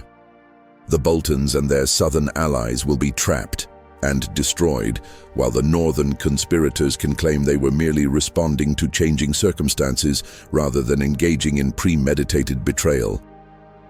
But the conspiracy's goals extend beyond mere revenge against the Boltons. The systematic destruction of House Frey, both in the north and the Riverlands, appears to be part of a coordinated campaign. The mysterious deaths of Freys throughout the realm, often attributed to random banditry or personal feuds, show signs of careful planning and execution. The Brotherhood Without Banners, now led by the resurrected Catelyn Stark as Lady Stoneheart, serves as the southern arm of this campaign, methodically hunting down and executing those responsible for the Red Wedding. Lady Stoneheart herself represents the conspiracy's most terrifying aspect, the transformation of Northern honor into Northern vengeance. The woman who once preached mercy and forgiveness has become an avatar of implacable justice, interested only in seeing the guilty punished regardless of the cost. Her undead state makes her nearly impossible to kill and completely immune to the threats and bribes that might sway a living person. She is the perfect instrument of revenge, freed from the moral constraints that might limit the conspiracy's effectiveness. The question of succession lies at the heart of the conspiracy's ultimate goals. While the immediate objective is the destruction of the Boltons and Freys, the longer-term goal is the restoration of Stark rule in the north. The conspirators have multiple candidates available, each with their own strengths and weaknesses. Rickon Stark, if successfully retrieved from Skagos, would provide the most straightforward claim as Ned Stark's last surviving son. But his youth and the wild reputation of Skagos make him a risky choice for immediate leadership. Jon Snow presents a more compelling option, especially if Robb's will legitimizing him can be produced at the right moment. His experience as Lord Commander of the Night's Watch has proven his leadership abilities, while his bastard birth actually makes him more accessible to common soldiers and minor nobles who might feel excluded by the traditional hierarchy. His apparent death and resurrection would only add to his mystique, particularly among Northerners who believe in the old gods and their power over life and death. The conspiracy's approach to Jon Snow appears to be particularly sophisticated. Rather than simply proclaiming him king and expecting the realm to accept it, they seem to be engineering circumstances that will make his rise appear natural and inevitable. His resurrection from the dead provides the kind of miraculous legitimacy that trumps legal technicalities. His role in defending the realm against the others gives him the heroic narrative necessary for a mythic king. And his mixed heritage, northern bastard and secret Targaryen prince, positions him to unite the various factions that might otherwise oppose each other. The timing of various revelations and discoveries suggests careful orchestration by the conspiracy. Sam Tarly's journey to Oldtown with news of the others' return, the arrival of various key players at crucial moments, the strategic positioning of forces throughout the north, all of it shows signs of coordination that goes beyond mere coincidence. The conspirators are not just reacting to events, they are shaping them. The religious dimension of the conspiracy cannot be overlooked. The North has always been different from the South in its adherence to the old gods rather than the Seven. This religious distinction has become more pronounced in the wake of the Red Wedding, with many Northerners viewing the conflict not just as political resistance, but as a holy war between the old ways and the new corruption from the South. The weirwood trees scattered throughout the north serve as both religious centers and communication networks, allowing messages and coordination that bypass traditional channels entirely. The conspiracy's international dimensions are equally intriguing.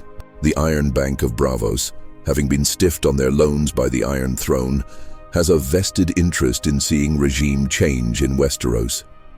Their support for Stannis Baratheon may be publicly known, but their private communications with Northern lords could be providing crucial financial and logistical support for the conspiracy. The Faceless Men, with their own mysterious agenda, may also be playing a role in eliminating key targets at crucial moments. The psychological warfare being conducted by the conspiracy is perhaps its most subtle but effective weapon. The constant uncertainty about loyalties, the fear that any ally might be a secret enemy, the gradual realization that the Red Wedding's perpetrators are being systematically hunted down. All of this creates an atmosphere of paranoia and dread that weakens their enemy's morale and decision-making ability.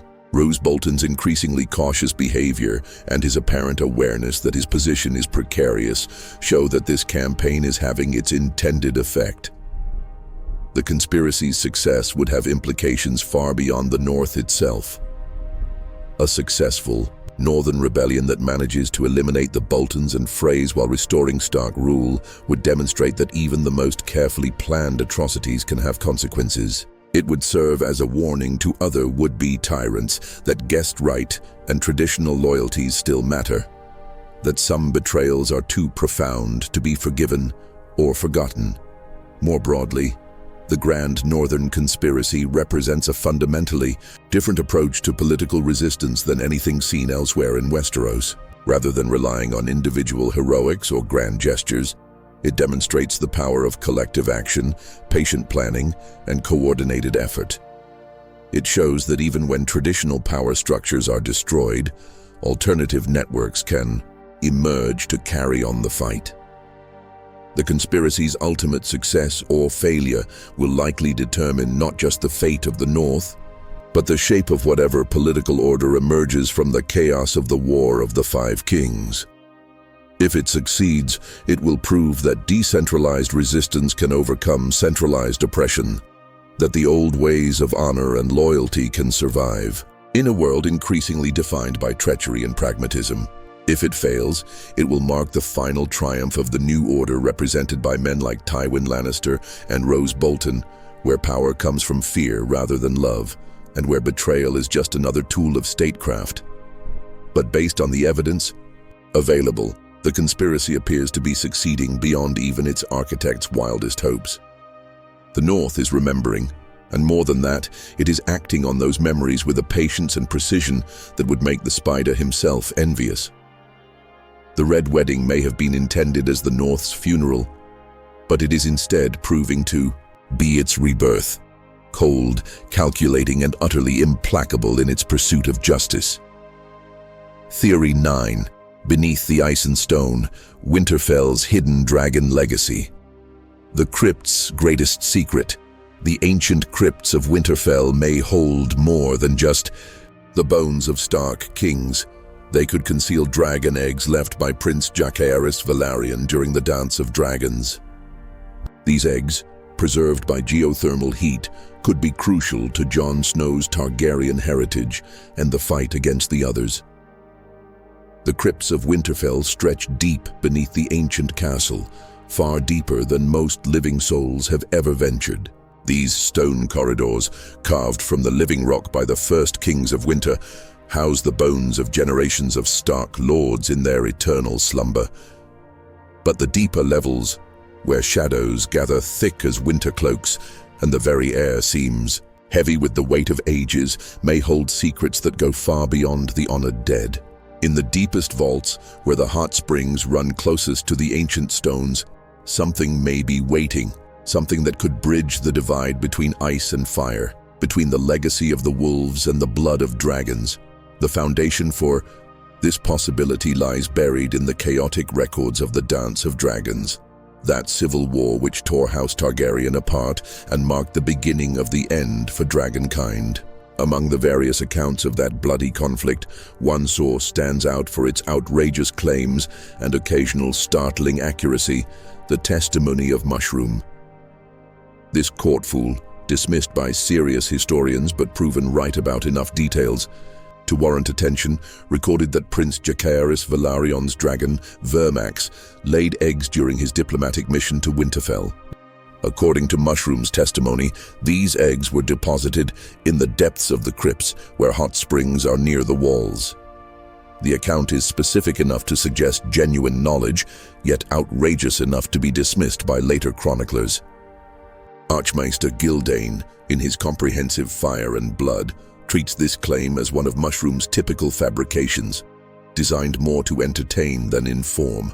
But Gildane, for all his scholarly credentials, was not present at these events and relies on sources that may have had compelling reasons to suppress such information. The Masters of the Citadel, as we have reason to suspect, have their own complex agenda regarding magic and dragons. The existence of dragon eggs in the north, particularly in the heart of Winterfell itself, would represent exactly the kind of magical legacy they might seek to obscure or eliminate. If such eggs existed and their location was known, they would pose a constant threat to the Maester's vision of a world governed by reason rather than sorcery. But the physical plausibility of Mushroom's account becomes compelling when we examine the unique characteristics of Winterfell itself. The castle is built over natural hot springs that have warmed its halls for thousands of years, creating a geothermal environment that could theoretically sustain dragon eggs in their dormant state. Dragon eggs, as Daenerys Targaryen's experience has shown us, can remain viable for centuries under the right conditions, waiting for the proper catalyst to awaken the life within. The geological structure of Winterfell would provide ideal conditions for long-term preservation. The hot springs maintain a constant temperature that would prevent the eggs from freezing during the harsh northern winters, while the ancient stones of the crypts would provide protection from the surface elements. The combination of steady heat and mystical protection could create a perfect incubation environment, keeping the eggs alive but dormant through the long centuries. The timing of Jacaerys's visit to Winterfell aligns perfectly with the biological requirements for such an event. He arrived during the early stages of the Dance of Dragons, when dragons were still numerous, and their reproductive cycles had not yet been disrupted by the coming chaos. Vermax was a young, healthy female dragon at the peak of her fertility, and the stress of the long flight north combined with the unfamiliar surroundings might well have triggered an unexpected laying cycle. Dragon reproduction remains one of the great mysteries of the known world. But the few accounts we have suggest that the creatures are influenced by emotional and environmental factors in ways that mere animals are not. Vermax's journey to Winterfell would have been her first extended flight away from Dragonstone, her first exposure to the ancient magics of the north, and her first encounter with the mystical emanations of the weirwood trees. Such novel experiences might well have awakened reproductive instincts that would normally remain dormant. The question of why these eggs would have been left behind rather than taken back to Dragonstone has a practical answer rooted in dragon biology. Newly laid dragon eggs are initially soft and vulnerable, requiring time to develop the stone-hard shells that make them transportable. If Vermax laid her clutch shortly before Jacaerys was scheduled to depart Winterfell, he would have faced an impossible choice: attempt to transport fragile eggs that might not survive the journey, or trust to the honor of House Stark to protect them until they could be safely retrieved. The decision to leave them in the crypts would have made perfect sense from multiple perspectives. The crypts were sacred ground, protected by ancient laws and traditions that made them inviolate. The Starks had proven themselves honorable allies who could be trusted with such precious secrets, and the geothermal environment would provide the warmth necessary for proper development while keeping the eggs hidden from potential enemies or thieves. But that retrieval never came. Jacaerys died at the Battle of the Gullet before he could return to the north, and the secret of the eggs' location died with him. The Dance of Dragons erupted into full-scale civil war, with dragons dying by the dozens and the survivors too concerned with immediate survival to worry about hidden clutches in distant castles.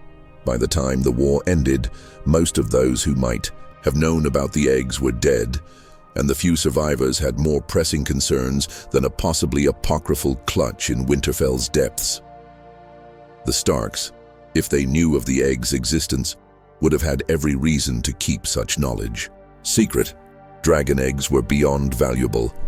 They were objects of immense political significance that could destabilize kingdoms and start wars. Revealing their possession of such treasures would have made Winterfell a target for every ambitious lord in Westeros. Better to keep the secret and wait for a time when the eggs might serve a greater purpose. The symbolic implications of dragon eggs hidden in the Stark crypts go far beyond mere historical curiosity. These depths represent the very heart of Northern identity, the sacred space where the kings of winter rest with iron swords across their laps, watching over their descendants through eternity. The presence of dragon eggs in such a place would create a literal bridge between ice and fire, between the ancient legacy of the North and the Targaryen tradition of dragon mastery. For Jon Snow, whose entire identity is built around this same duality, the discovery of such eggs would serve as the ultimate confirmation of his true heritage. Here, in the deepest vaults of the castle he called home, he would find tangible proof of his Targaryen blood. The eggs would be more than artifacts. They would be a birthright he never knew he possessed, a connection to the dragon-riding ancestors he never knew he had.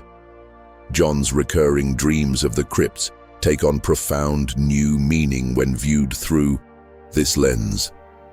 His subconscious pull toward these depths, his sense of fear and anticipation about what he might find there, could be the manifestation of his dragon blood responding to the presence of its own kind. The dreams are not just psychological manifestations of his bastard status or his complicated relationship with his supposed father's memory. They are mystical communications from dormant dragons calling to their potential rider. Didactical. Implications of such a discovery would be staggering in their scope. Dragon eggs, even if they never hatch, represent the ultimate expression of value in the known world. They have been used to purchase entire armies, to forge alliances between distant kingdoms, to serve as the ultimate diplomatic gifts between rulers. The discovery of even a single viable egg would instantly transform Jon from a bastard Lord Commander into one of the most powerful individuals in Westeros. But the true significance would lie not in their monetary worth, but in their potential as weapons against the existential threat facing humanity. The others, those ancient enemies of all life, have historically been vulnerable to fire in its most potent forms. Dragons represent the ultimate expression of fire magic, creatures whose very breath can melt ice and whose presence radiates the kind of heat that sends the others fleeing back to the depths of winter. The method of awakening these ancient eggs would likely require the same kind of sacrifice that Daenerys used to hatch her own dragons. But Jon Snow has already undergone the ultimate sacrifice, his own death and resurrection at the hands of his sworn brothers. This transformation, this passage through death and back to life, might have purified and prepared him in ways that would make him the ideal catalyst for dragon magic. His royal blood, inherited from his Targaryen father, combined with his rebirth through the mystical forces of ice and fire, could provide exactly the combination of elements necessary to wake dragons from stone. The sacrifice would not be of others, but of himself. He has already died for his principles, already proven his willingness to give everything for the greater good. The eggs might respond to this demonstrated worthiness in ways that they would not for someone who had never faced such trials. The location of the eggs within the crypts becomes crucial to understanding both their preservation and their eventual discovery.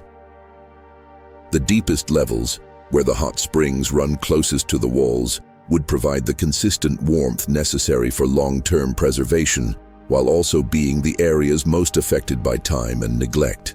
These are the levels with collapsed passages and sealed chambers that have not been explored for generations. The forgotten corners of Winterfell's depths, where ancient secrets might slumber undisturbed. Bran Stark's role in their eventual discovery seems almost inevitable given his unique abilities. His connection to the Weirwood network and his power to see through time could provide the key to locating the egg's exact position. Through his three-eyed sight, he might witness the original moment when Vermax laid her clutch, or observe through the eyes of the ravens that have nested in the crypts for centuries. The union of ice magic and fire magic, represented by Bran and Jon working together, could be the catalyst that finally awakens these ancient guardians. But the discovery of dragon eggs in Winterfell would have implications that extend far beyond their immediate utility in the coming war. It would force a fundamental re-evaluation of the relationship between House Stark and House Targaryen, revealing connections that go deeper than the recent marriage between Rhaegar and Lyanna. The eggs would serve as proof that the ice and fire prophecies are not about conflict between opposing forces, but about the necessary union of complementary powers. The political ramifications would be equally profound and far-reaching. Jon's possession of dragon eggs would legitimize his claim to the Iron Throne in ways that mere parentage could never accomplish. Dragons choose their riders, and the fact that ancient eggs respond to his presence would be seen throughout the realm as a sign of divine approval. The symbolism of Targaryen dragons awakening in the heart of Winterfell would unite the North and South in ways that political alliances and military conquest never could. Even the mystery of the missing iron swords from the tombs of ancient Stark kings might be connected to this greater secret. These weapons, which have disappeared over the centuries, might have been removed not by common thieves seeking to profit from grave robbery, but by the Starks themselves, taken to serve as wards or guardians for the dragon eggs. Iron has well-documented protective properties against various forms of magic, and the swords of dead kings would carry additional symbolic weight as guardians of House Stark's greatest secret. The thermal properties of the crypts, which have long puzzled visitors to Winterfell, might be explained not just by natural hot springs, but by the presence of dormant dragons. Dragon eggs are known to generate their own heat as they develop, and a clutch of eggs hidden for centuries might contribute to the unusual warmth that permeates the deepest levels of the crypts. The very stones might have absorbed and retained this draconic heat over the generations, creating the mysterious warm spots and air currents that have been noted by various observers. In the broader context of prophecy and destiny that drives the entire narrative, the theory of dragon eggs beneath Winterfell represents more than just hidden treasure or secret weapons. It represents the literal foundation of the Song of Ice and Fire itself, the physical manifestation of the union between opposing forces that must come together to face the darkness. The eggs are not just symbols or metaphors, but actual tangible bridges between the mystical traditions of the North and South, waiting in the darkness beneath the most ancient stronghold in Westeros for the right moment and the right person to wake them from their centuries-long slumber and bring them roaring back into the light of day. The discovery and awakening of these dragons would mark not just a turning point in the war against the others, but a fundamental transformation in the nature of Westerosi civilization itself. It would herald the return of magic to a world that had largely forgotten its power. The restoration of ancient bonds between human and dragon that had been severed by war and time. Most importantly, it would provide Jon Snow with the tools necessary not just to reclaim his birthright, but to fulfill the deeper destiny that his mixed heritage represents. To be the bridge between ice and fire, the prince who was promised, the song made flesh. Theory 10. The Night King's true face, a Stark pact with winter. The Forgotten Alliance. The legendary Night King was not a simple monster, but a Stark, possibly named Brandon, who formed a pact with the others by marrying an other woman. Not out of pure evil, but perhaps as a desperate measure to end the long night or establish balance. The atrocities ascribed to him might be revisionist history, written by those who broke the pact.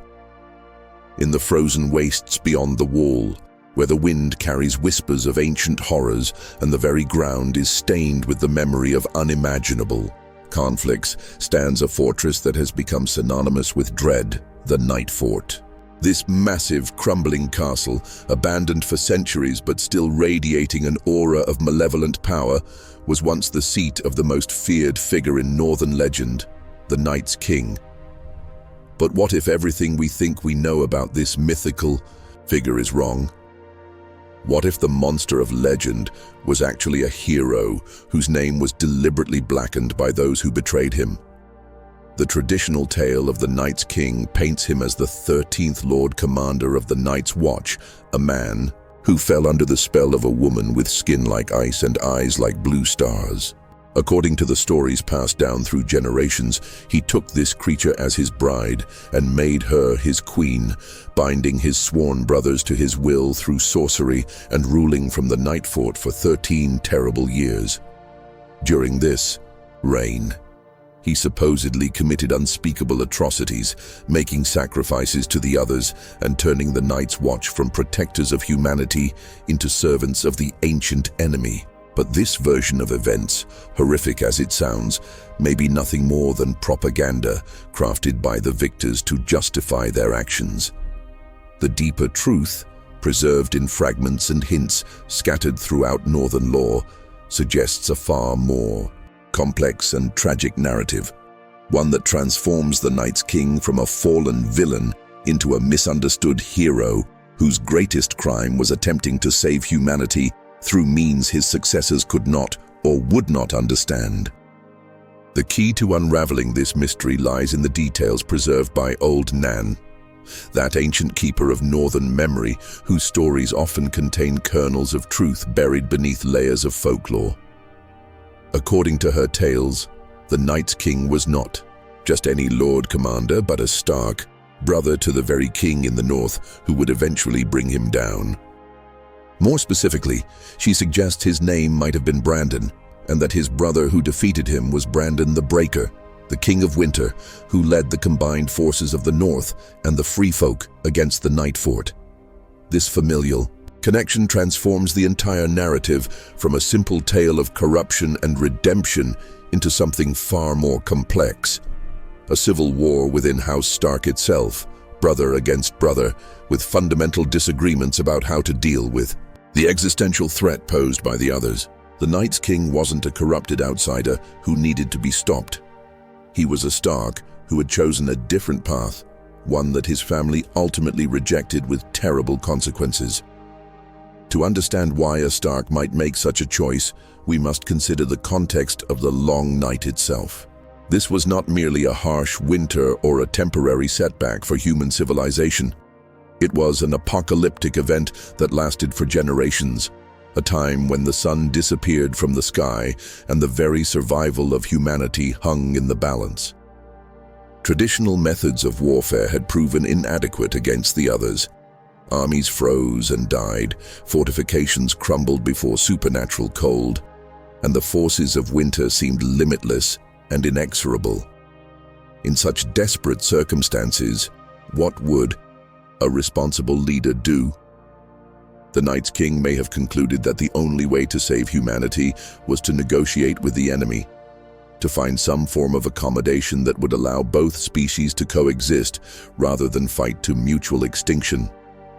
His marriage to the other woman would not have been a betrayal of humanity, but the ultimate sacrifice, binding himself personally to the enemy in order to forge a peace that could preserve both sides. The sacrifices attributed to his reign take on an entirely different character when viewed through this lens.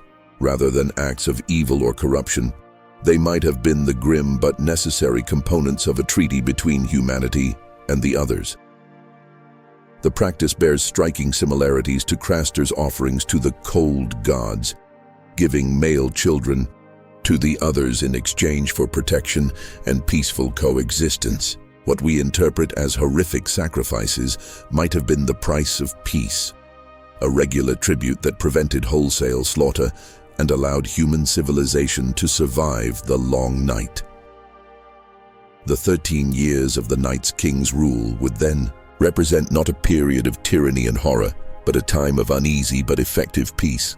The long night was finally ending not through military victory, but through diplomatic accommodation. Humanity was learning to coexist with the others, finding ways to share the world rather than fight over it.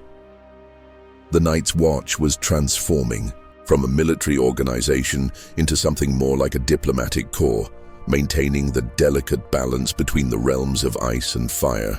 But this peace came with costs that many found unacceptable.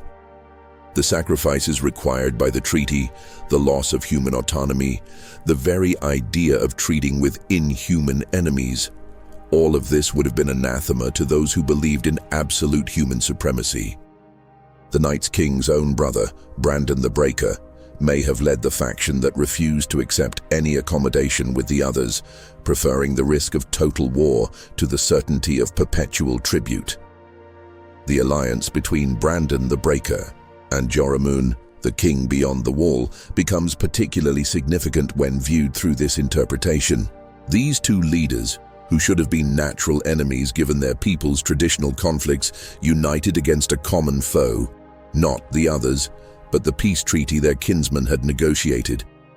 Their joint assault on the Night Fort was not a heroic rescue of humanity from supernatural tyranny, but a deliberate act of treaty breaking that would have catastrophic long-term consequences. The immediate aftermath of the Night's King's defeat supports this interpretation. Rather than being celebrated as a great victory, his overthrow was followed by a systematic campaign to erase his name and vilify his memory. If he had truly been a corrupted monster, there would have been no need for such extensive propaganda efforts. The fact that his very name was deliberately forgotten suggests that the victors understood they had done something that required justification and concealment. The breaking of the pact would explain much about the others' subsequent behavior. Their retreat into the far north was not a defeat, but a strategic withdrawal, a recognition that the humans could not be trusted to honor their agreements. The construction of the wall, traditionally seen as a defensive measure against future other attacks, might actually have been a border fortification designed to contain the consequences of the broken treaty, a massive ice barrier that would prevent the others from seeking immediate revenge while giving humanity time to prepare for the inevitable reckoning. This interpretation casts the Stark motto, "Winter is coming," in an entirely new light. Rather than a simple observation about seasonal cycles, it becomes a solemn reminder of unfinished business, a warning that the consequences of Brandon the Breaker's actions would eventually come due. The tradition that there must always be a Stark in Winterfell might not be about maintaining northern unity or honoring ancient customs, but about ensuring that House Stark never forgets its obligations to a treaty that was broken but never formally renounced. The current return of the others, viewed through this lens, represents not an unprovoked invasion, but the resumption of a conflict that was merely suspended, not resolved. The Night's King's sacrifice and the peace he negotiated were thrown away by those who came after him, and now humanity faces the full fury of enemies who have had thousands of years to prepare for the resumption of hostilities.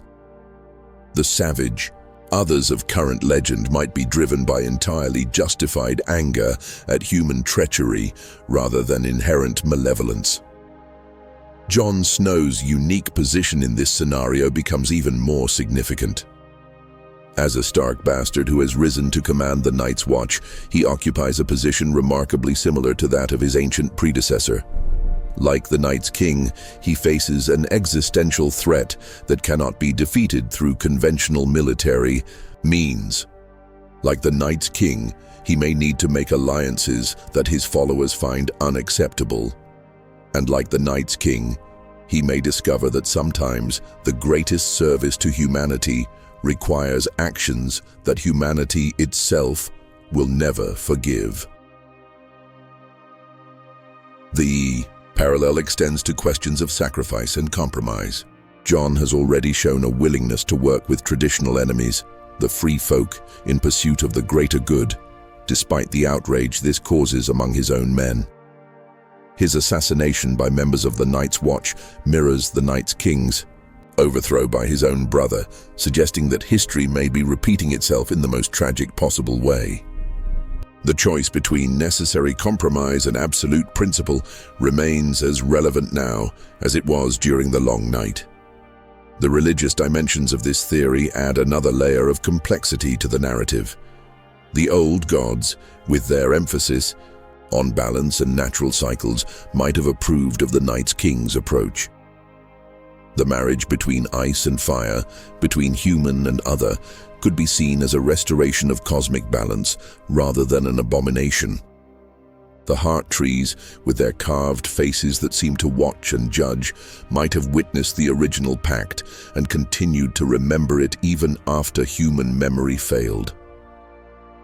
The wall itself becomes a more ambiguous symbol when viewed through this interpretation. Rather than a pure defensive fortification, it might serve multiple purposes, protecting the south from northern threats, but also protecting the north from southern expansion. The magical protections built into its structure could be designed as much to contain human ambition as to repel other invasion. The Night's Watch, in their role as guardians of the wall, might be unknowingly maintaining a monument to broken faith rather than successful defense. The broader implications for the current conflict are staggering.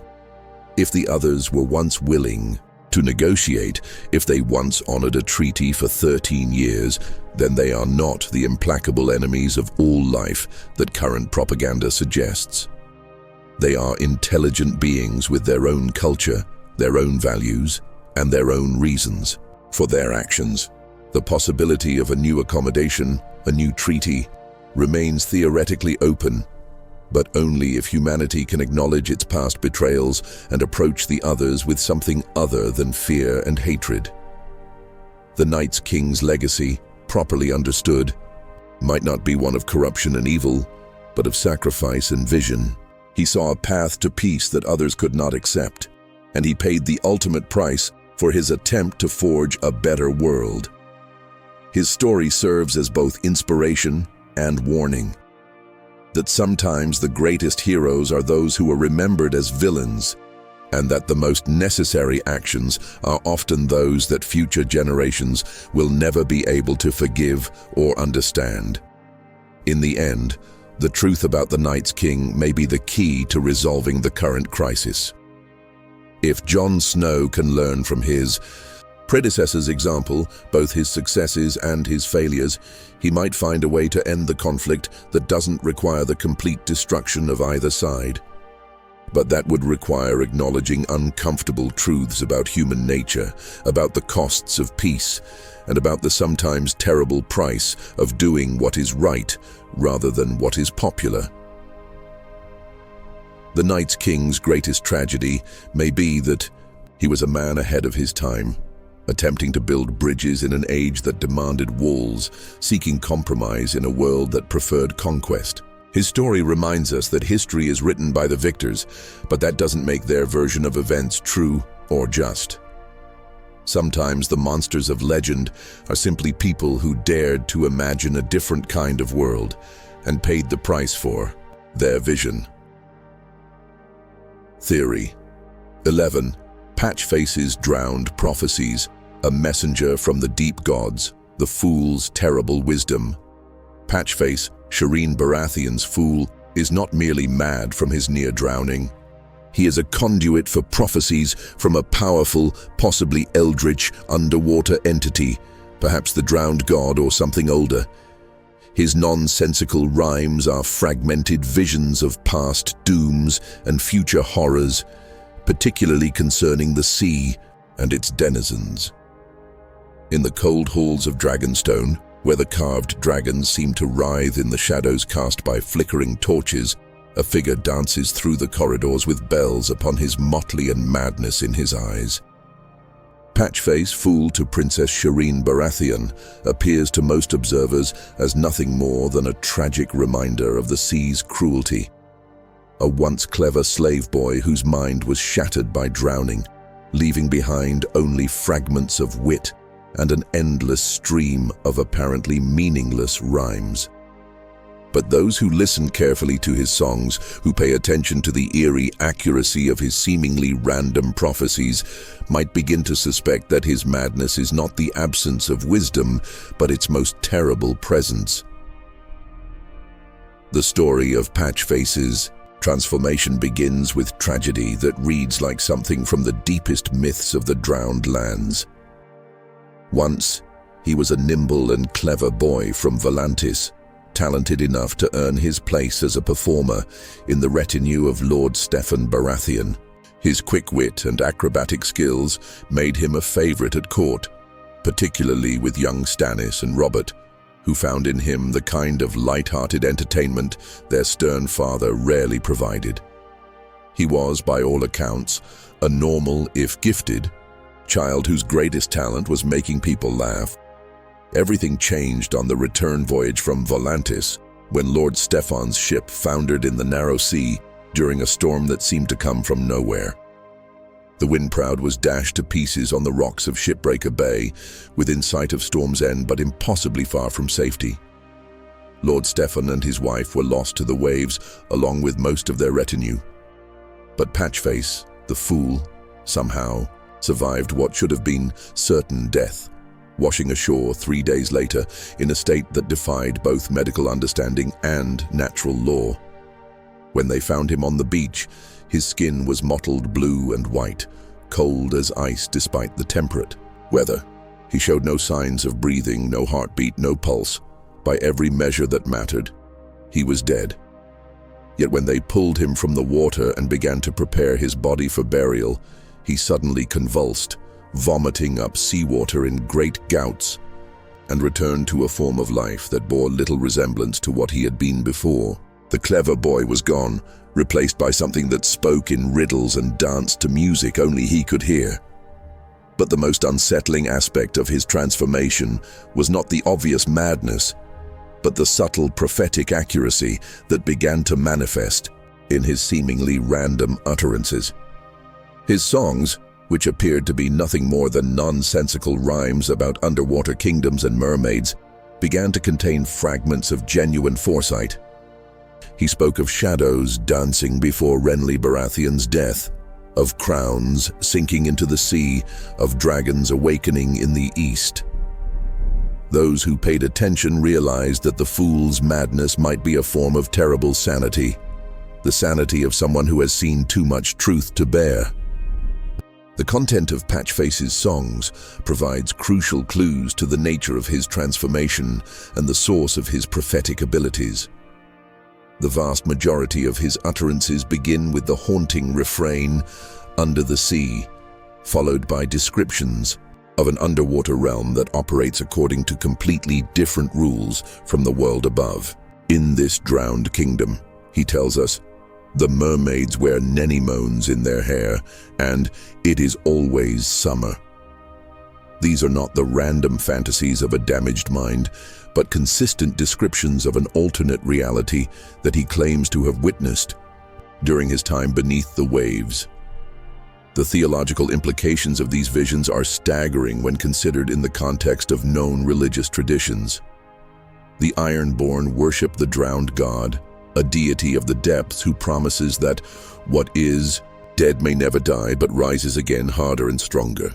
Patchface's resurrection from apparent death, his transformation from a normal boy into something other than human, mirrors the religious experiences described by the Ironborn priests who undergo ritual drowning to commune with their god. But where the priests emerge with renewed faith and dedication to their harsh deity, Patchface returned with something far more alien and terrifying. The nature of the entity that speaks through Patchface becomes a matter of crucial importance when analyzing his prophecies. While the drowned god of the Ironborn is a harsh deity, he is still recognizably connected to human concerns and mortal understanding. But the consciousness that manifests through Patchface's broken mind seems to operate on a completely different scale, speaking of cosmic events and underwater civilizations that have no place in traditional Westerosi theology. This suggests that during his time beneath the waves, the boy encountered something far older and more alien than any god worshipped by human beings. The precision of Patchface's prophecies cannot be dismissed as coincidence or selective interpretation. His prediction of Renly Baratheon's death, "The shadows come to dance, my lord, dance, my lord, dance, my lord," came to pass with horrifying accuracy when Melisandre's shadow assassin struck down the would-be king. His references to crowns and kings beneath the sea proved prophetic when various claimants to the Iron Throne met their deaths by drowning or in sea battles. His songs about dragons awakening in distant lands preceded any news of Daenerys Targaryen's return to the world stage. But perhaps most unsettling are his prophecies that have yet to be fulfilled, particularly those that speak of future catastrophes involving the sea itself. His songs about smoke rising in bubbles and flames burning green and blue and black beneath the waves could be describing volcanic activity, magical disasters, or something even more alien. Given the accuracy of his past predictions, these future visions cannot be dismissed as harmless rambling. They may be warnings of catastrophes yet to come. The geographic scope of Patchface's knowledge provides another clue to the nature of his supernatural patron. His songs reference events and locations across the known world, from the ice walls of the far north to the tropical seas of the Summer Isles.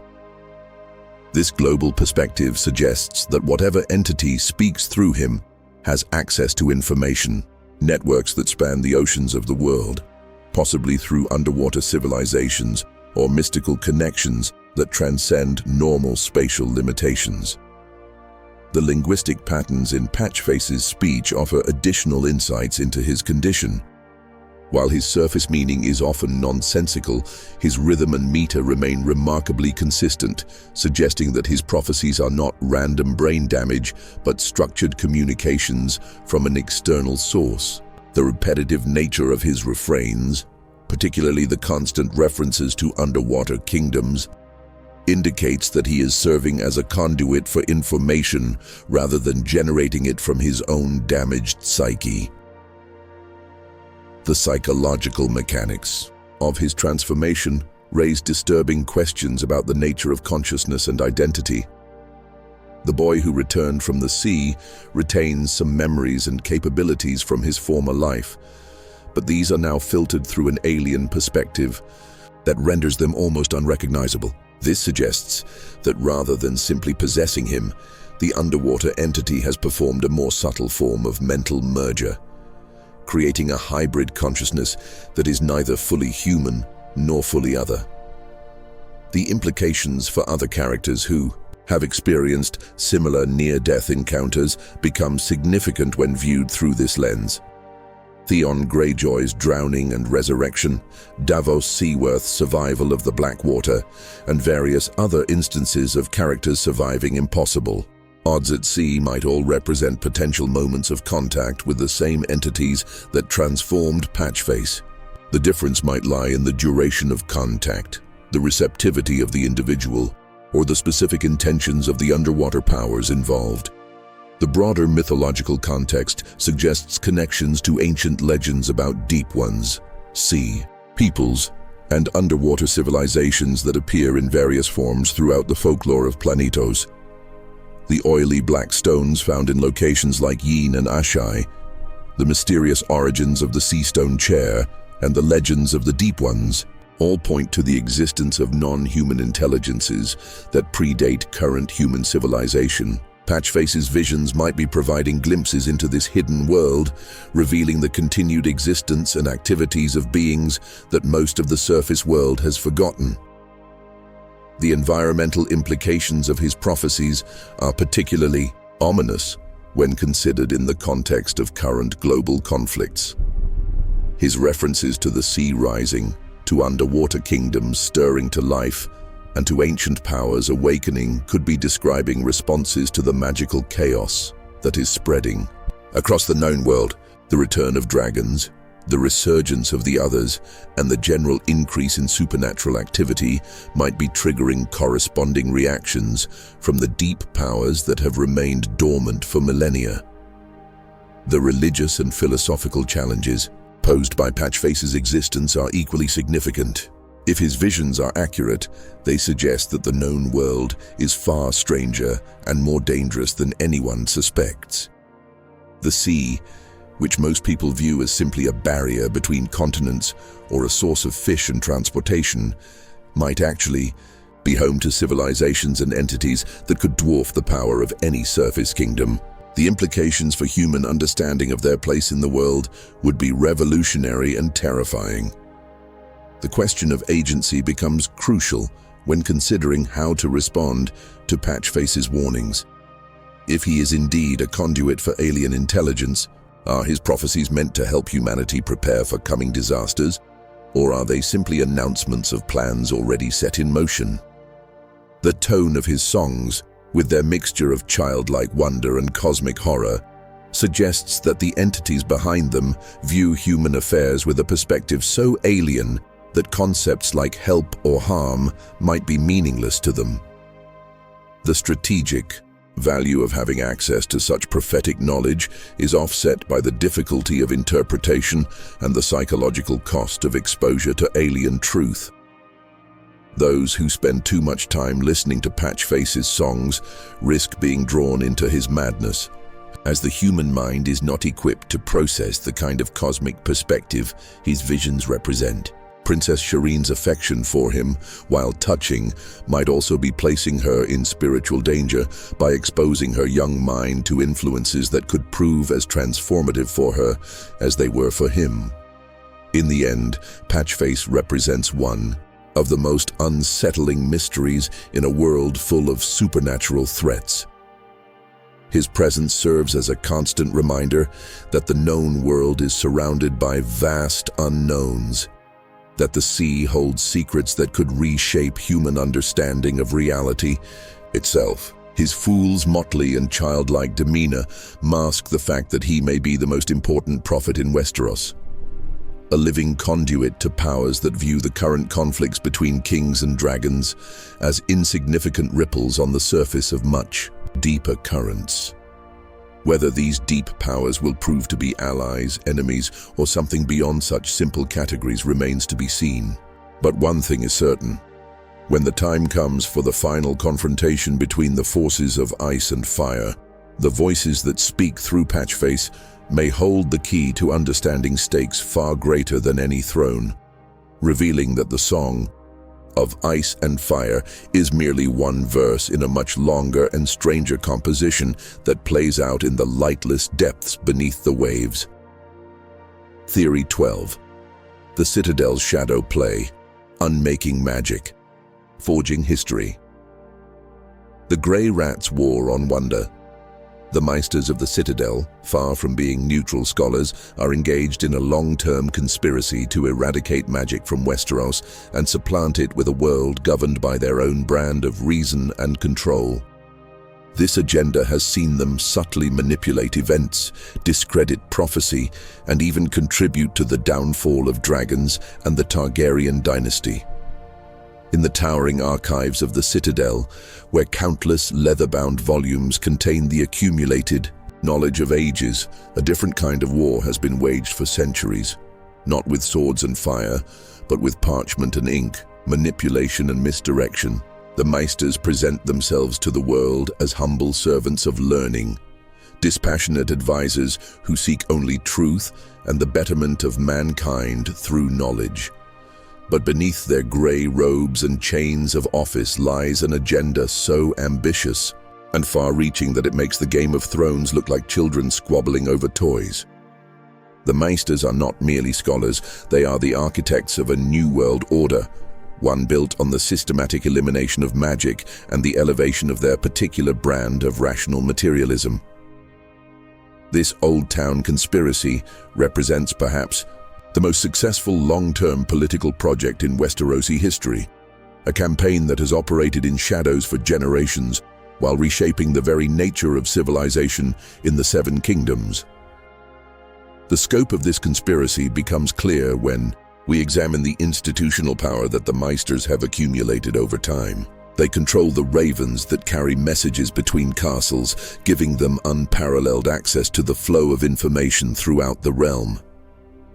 They serve as advisors to virtually every lord of consequence, positioning themselves as indispensable counselors whose wisdom shapes crucial decisions. They maintain the historical records that determine how events are remembered and interpreted by future generations. Most importantly, they have established themselves as the arbiters of what constitutes legitimate knowledge, dismissing anything that contradicts their materialist worldview as superstition or fraud. The warning signs of this conspiracy have been visible for those with eyes to see. Archmaster Marwyn, known as the Mage, provides the most explicit confirmation of what many have long suspected. His warning to Samwell Tarly is unambiguous. The world the Citadel is building has no place in it for sorcery or prophecy or glass candles, much less for dragons. More chilling still is his claim that the Maesters killed all the dragons the last time around, suggesting direct involvement in the extinction of these magical creatures. But Marwyn's revelations, shocking as they are, merely confirm patterns that have been evident throughout Westerosi history for those willing to look beyond the official narratives. The decline of magic, the discrediting of prophecy, the systematic marginalization of anything that challenges the Maesters' materialist paradigm. All of these trends can be traced to specific interventions and manipulations by the Order. The Maim case of the dragons provides the clearest example of how this conspiracy operates. The official histories tell us that dragons simply grew smaller and weaker over time, eventually becoming unable to reproduce and dying out naturally. But this explanation fails to account for the active role that Maesters played in caring for the dragons, their access to the creatures during their most vulnerable periods, and their obvious motivation for ensuring that such powerful magical beings could not threaten their vision of a rational, controllable world. The Maesters' intimate involvement in royal affairs gave them numerous opportunities to sabotage the dragons without detection. They served as healers to both dragons and their riders, giving them access to administer slow-acting poisons or prevent proper treatment of injuries and illnesses. They controlled the knowledge of dragon husbandry, meaning they could provide deliberately harmful advice while maintaining plausible deniability. Most insidiously, they may have interfered with dragon breeding, ensuring that eggs failed to hatch, or that successful mating became increasingly rare. The timeline of dragon decline correlates suspiciously with the increased influence of Maesters at court. The last dragons died during the reigns of kings who relied heavily on Maester advisors, while the earlier, more successful dragon-riding monarchs maintained greater independence from Citadel influence.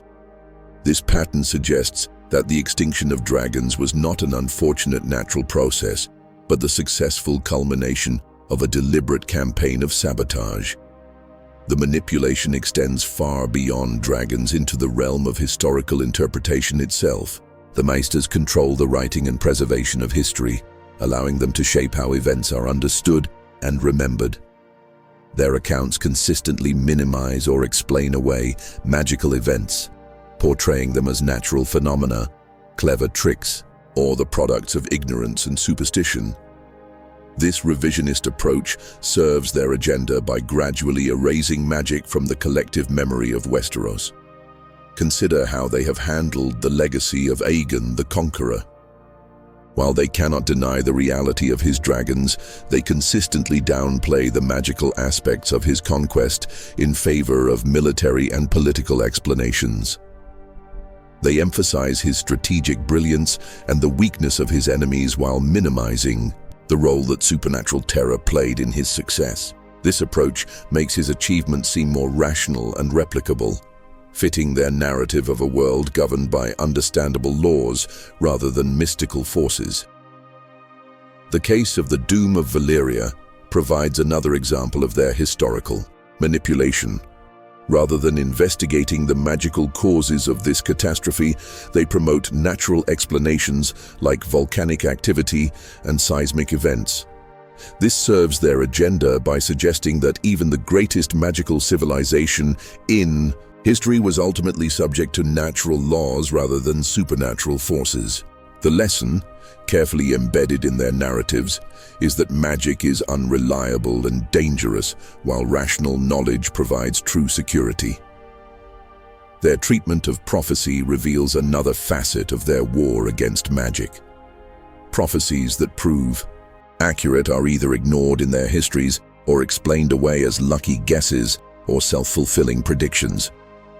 Meanwhile, failed prophecies are highlighted as evidence of the foolishness of believing in supernatural knowledge. This selective treatment creates a false impression that prophecy is consistently unreliable, discouraging future rulers from taking mystical warnings seriously. The Maester's influence on religious matters has been equally systematic and effective. While they cannot openly oppose the faith of the Seven due to its institutional power, they have worked to promote rational interpretations of religious doctrine that minimize supernatural elements.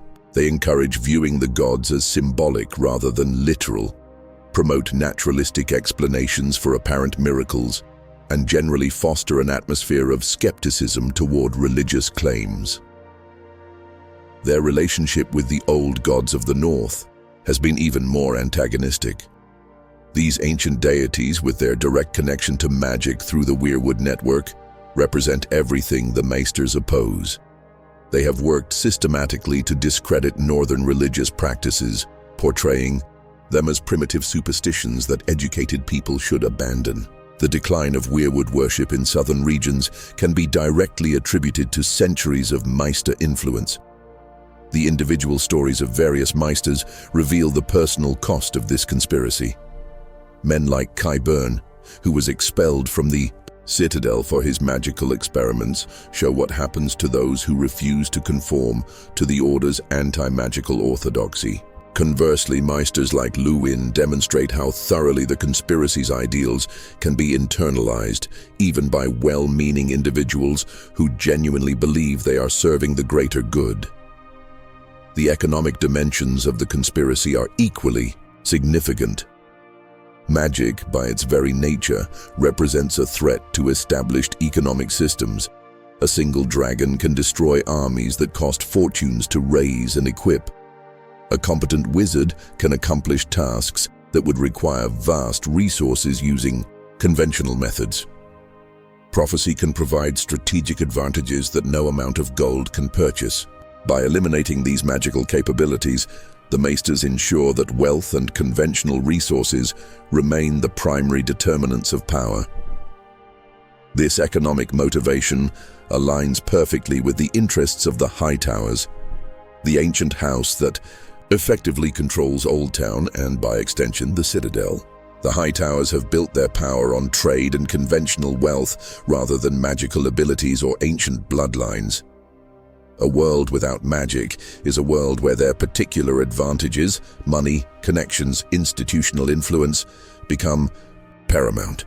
The alliance between the Citadel and House Hightower extends beyond mere convenience into the realm of shared ideology. Both institutions benefit from a stable, predictable world where change occurs gradually and according to understandable principles. Magic, with its tendency toward dramatic transformations and unpredictable consequences, threatens the kind of ordered society they prefer. Their partnership represents a natural alliance between intellectual and economic power against the chaotic forces of supernatural change.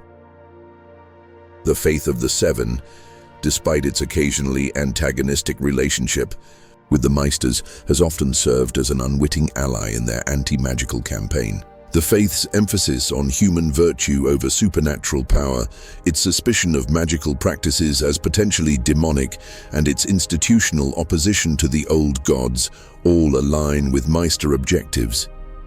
While the relationship between these institutions is complex and sometimes competitive, they share enough common ground to avoid serious conflict. The current resurgence of magic represents an existential crisis for the Citadel's centuries-long project. Daenerys Targaryen's dragons, the return of the others, The increasing frequency of prophetic visions and the general awakening of supernatural forces throughout the world all threaten to undo generations of careful work. The Maesters now face a choice between adapting their approach or doubling down on their anti-magical campaign despite mounting evidence of its failure. The response to this crisis reveals the depth of the conspiracy's commitment to its goals.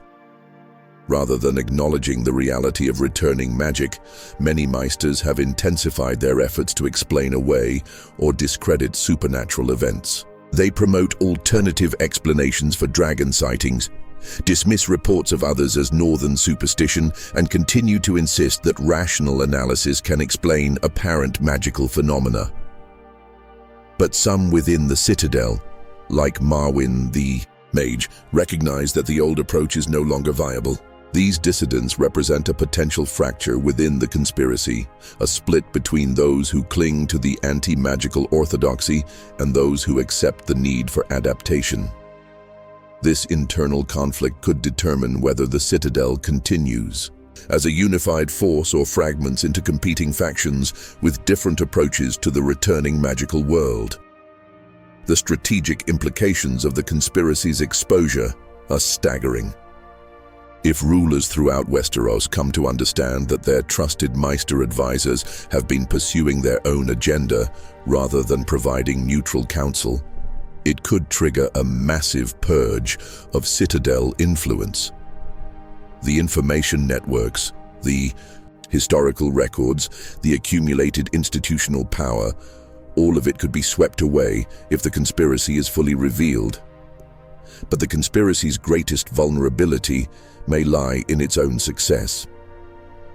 By eliminating so much magical knowledge and capability, the Masters have left themselves poorly equipped to deal with the supernatural threats that are now emerging. Their rational materialism, so effective against human opponents, provides little protection against dragons, others, or the various magical forces that no longer respect the carefully constructed boundaries between the possible and impossible.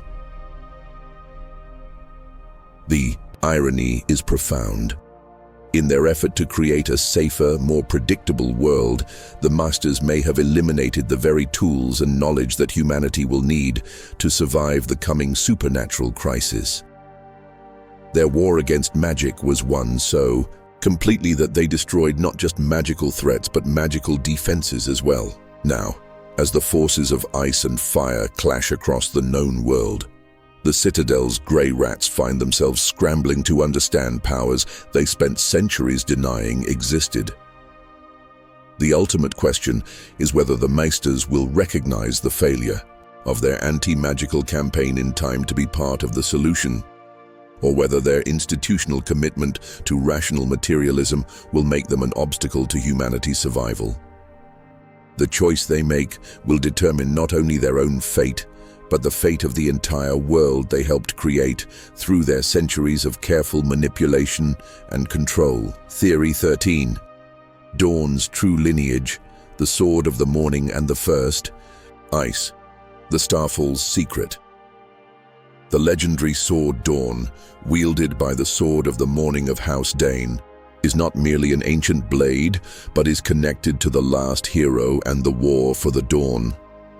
It may even be the original Ice, the dragonsteel blade used to fight the others, with the Stark's ancestral sword being named in its memory. High above, the summer sea, where the Torrentine meets the waves in a cascade of mist and starlight, stands Starfall, the ancient seat of House Dayne. Within its pale stone walls lies one of the greatest mysteries of the known world. Dawn, a sword forged from the heart of a fallen star, as pale as milk glass and alive with its own inner light.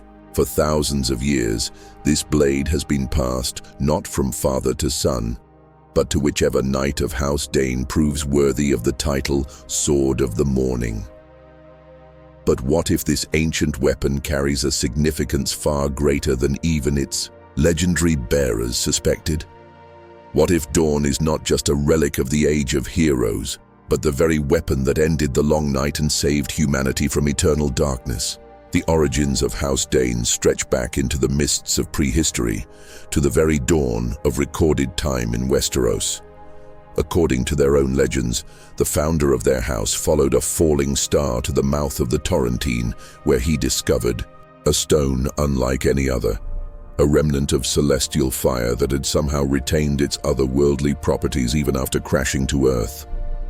From this star metal, the first Dane forged a sword that would become the symbol and pride of their house for millennia to come. The physical properties of Dawn are unlike any other weapon in the known world, including the famous Valyrian steel blades that are so highly prized by other noble houses. Where Valyrian steel is dark and rippled with folded patterns, Dawn is pale as winter moonlight, smooth as glass, and possessed of an inner radiance that seems to pulse with its own heartbeat.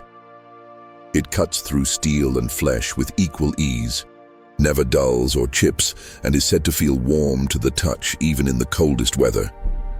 But perhaps most significantly, Dawn predates Valyrian steel by thousands of years.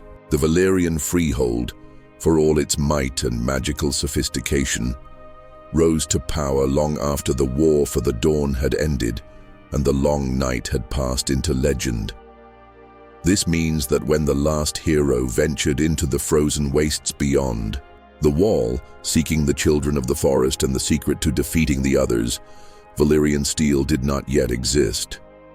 The dragon steel mentioned in the ancient legends could not have been the dark, rippled blades we know today.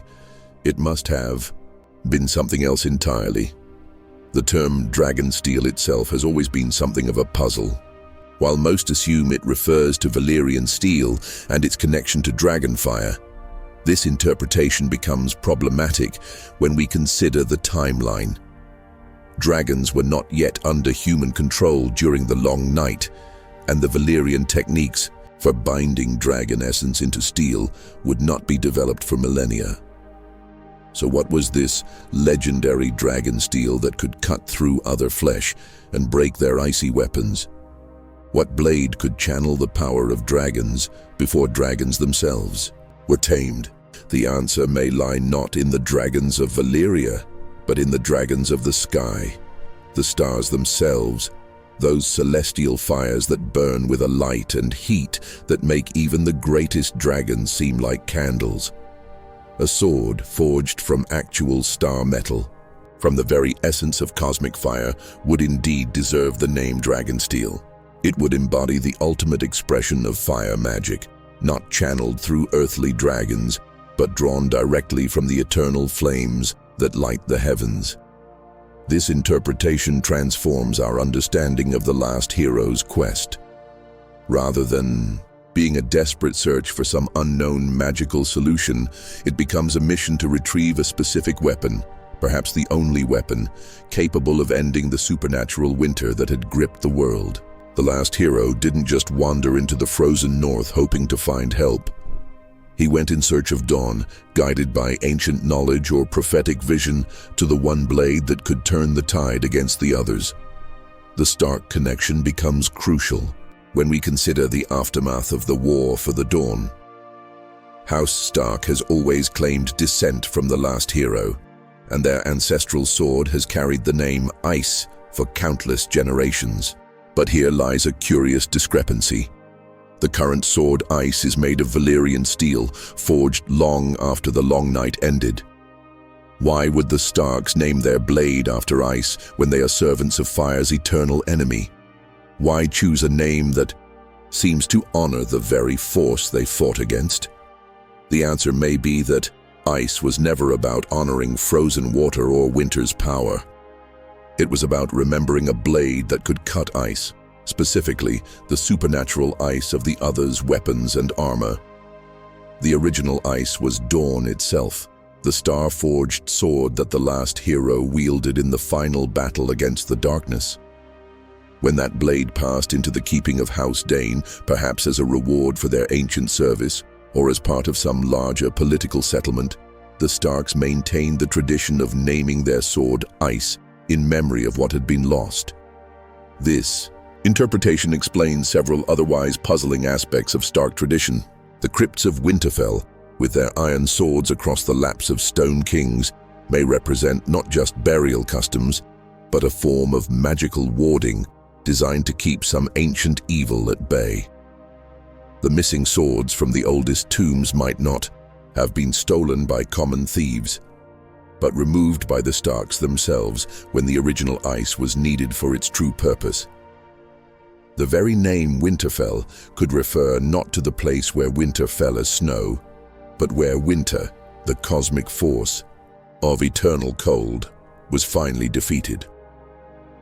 The title, Sword of the Morning, takes on profound new significance when viewed through this lens. Morning is the time when night ends and light returns to the world, exactly what happened when the long night was finally broken. The bearer of dawn is not just a skilled knight, but a symbolic guardian of the cosmic order, a living reminder of humanity's victory over the forces of eternal darkness. The title is not inherited by bloodline, but earned through worthiness, suggesting that it represents a spiritual as well as martial calling. The selection process for the Sword of the Morning becomes particularly intriguing when we consider that it seems to involve more than simple combat prowess. Some members of House Dayne, despite being excellent warriors, are never chosen to bear dawn, while others seem to be called to the blade despite lacking obvious superiority in arms. This suggests that dawn itself may play a role in choosing its bearer, responding to qualities that go beyond mere skill at arms to encompass spiritual fitness for the role of guardian.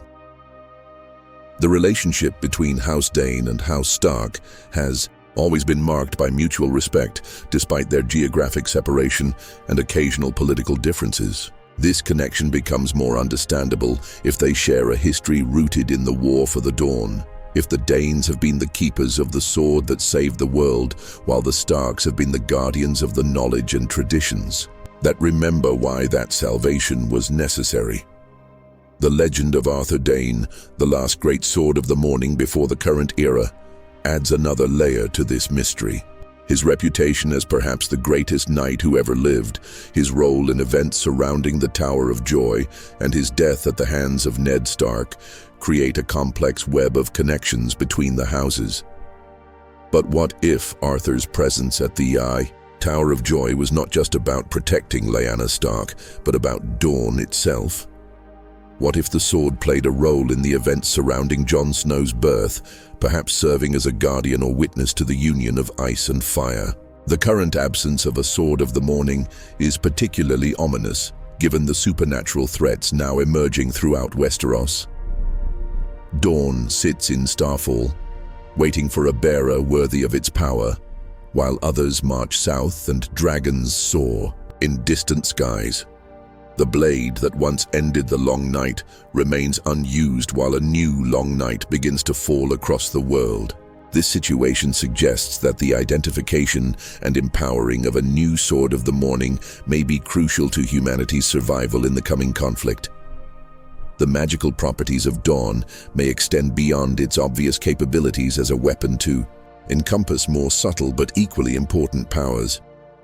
A blade forged from star metal might be able to channel celestial energies, provide protection against magical attacks, or even serve as a focus for beneficial magic. In the hands of a properly trained bearer, it might be capable of feats that go far beyond simple swordplay to encompass the kind of cosmic power that would be necessary to face opponents like the Night King or even the others themselves.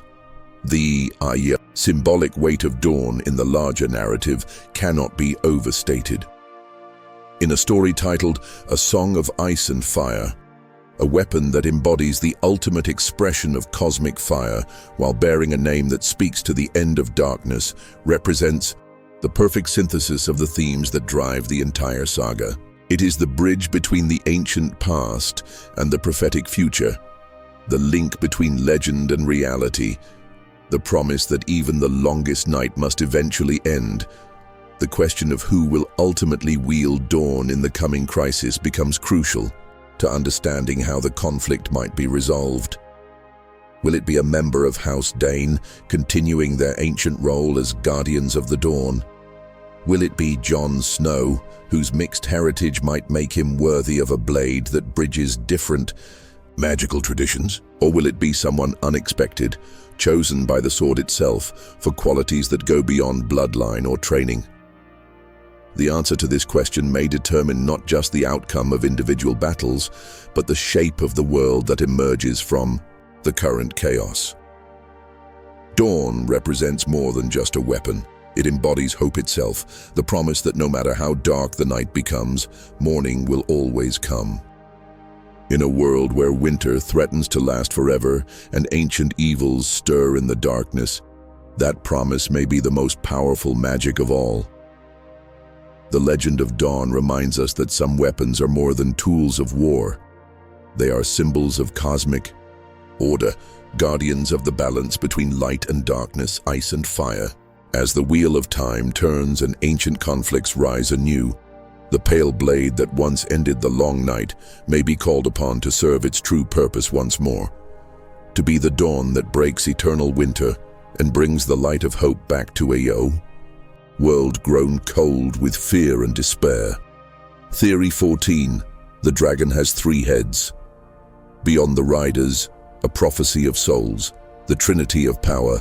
Rhaegar's prophecy, the dragon has 3 heads, refers not just to 3 dragon riders, but to a more profound mystical concept, possibly representing 3 crucial souls needed for a magical ritual, like dragon hatching. 3 aspects of a single prophesied figure, or 3 distinct magical bloodlines, ice, fire, old gods, that must unite. In the smoking ruins of the House of the Undying, where impossible geometries twist reality into shapes that mortal minds can barely comprehend, Daenerys Targaryen witnessed visions that would haunt her dreams for years to come. Among these prophetic glimpses into past and future, one scene stood out with crystalline clarity. Prince Rhaegar Targaryen, standing over the cradle of his newborn son Aegon, speaking words that would echo through the ages. The dragon has 3 heads. This cryptic pronouncement, obsessed over by Rhaegar throughout his life and echoed by Maester Aemon in his final days, has been interpreted by most as a simple requirement for 3 dragon riders to mount Daenerys' 3 dragons. But what if this surface reading barely scratches the surface of a prophecy so profound that it encompasses the very nature of reality itself? The literal interpretation, 3 riders for 3 dragons, fails to account for the mystical weight that both Rhaegar and Aemon placed upon these words. These were not men given to simple or practical thinking when it came to prophecy. Rhaegar, in particular, was consumed by visions and ancient texts, driven by her understanding of destiny that went far beyond military logistics. For him to dedicate his life to fulfilling this prophecy, it must represent something far more significant than merely finding competent dragon riders. The key to understanding the true meaning lies in examining the context in which the prophecy appears. The House of the Undying is a place where time flows differently, where past, present, and future blend together in a tapestry of interconnected meaning. The visions Daenerys experiences there are not random glimpses, but carefully structured revelations about the nature of power, sacrifice, and transformation. In this context, the dragon has 3 heads becomes not a tactical requirement, but a fundamental law of magical reality. One compelling interpretation suggests that the 3 heads represent 3 distinct types of sacrifice or soul offering required for the most powerful forms of magic. Daenerys herself may have already demonstrated this principle when she hatched her dragons on Drogo's funeral pyre.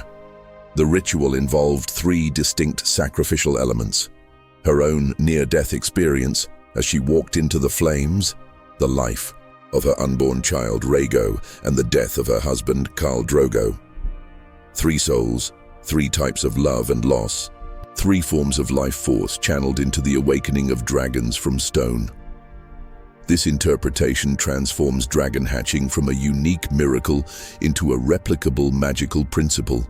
one that requires not just fire and blood, but specific combinations of sacrifice and spiritual power.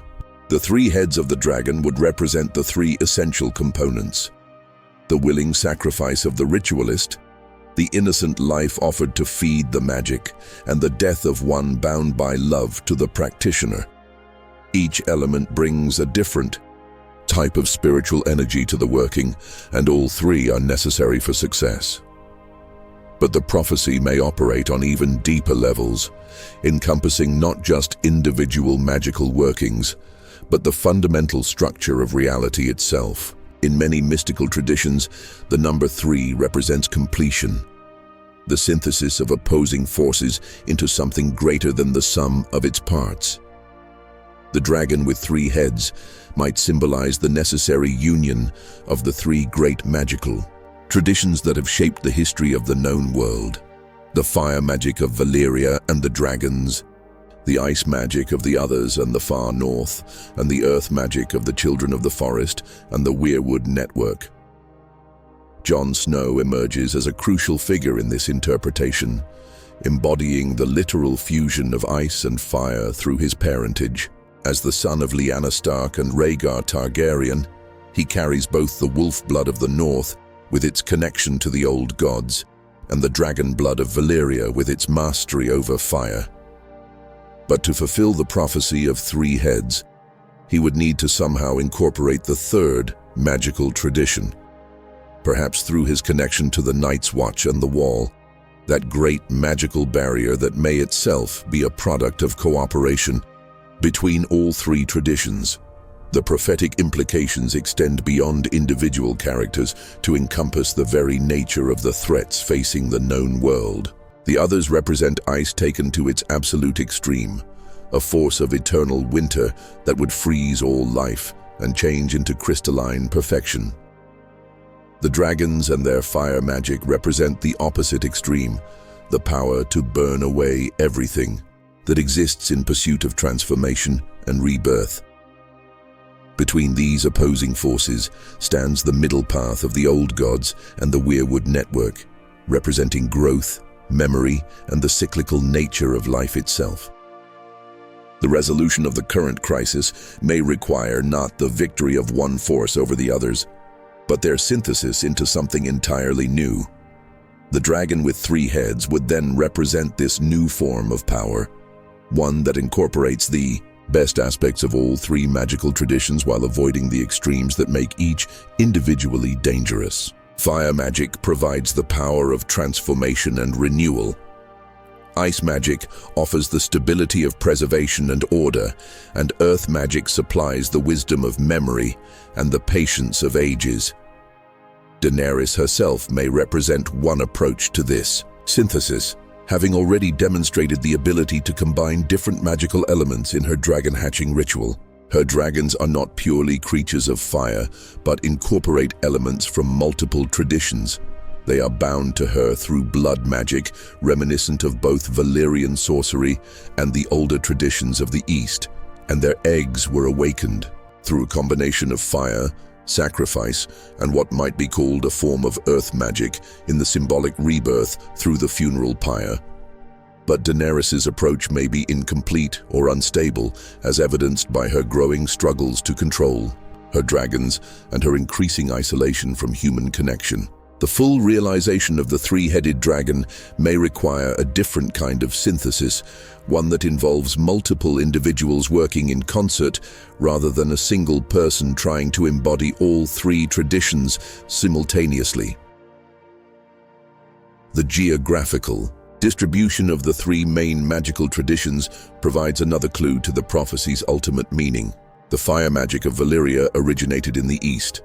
The ice magic of the others comes from the far north, and the earth magic of the children centered in Westeros itself, particularly in the areas that would become the North and the Riverlands. The convergence of these traditions would naturally occur in Westeros, making it the logical site for the fulfillment of the 3-headed dragon prophecy. The timing of the prophecy's fulfillment appears to be linked to periods of great magical awakening. Rhaegar lived during a time when magic was at its lowest ebb, when dragons were extinct and the others were merely legend.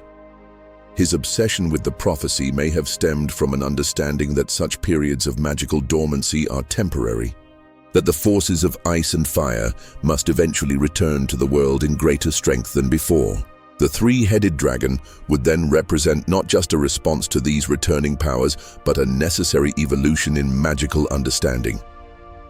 The role of sacrifice in the prophecy cannot be understated, as every great magical working in the known world requires some form of price to be paid. The three heads might represent three different types of sacrifice that must be made.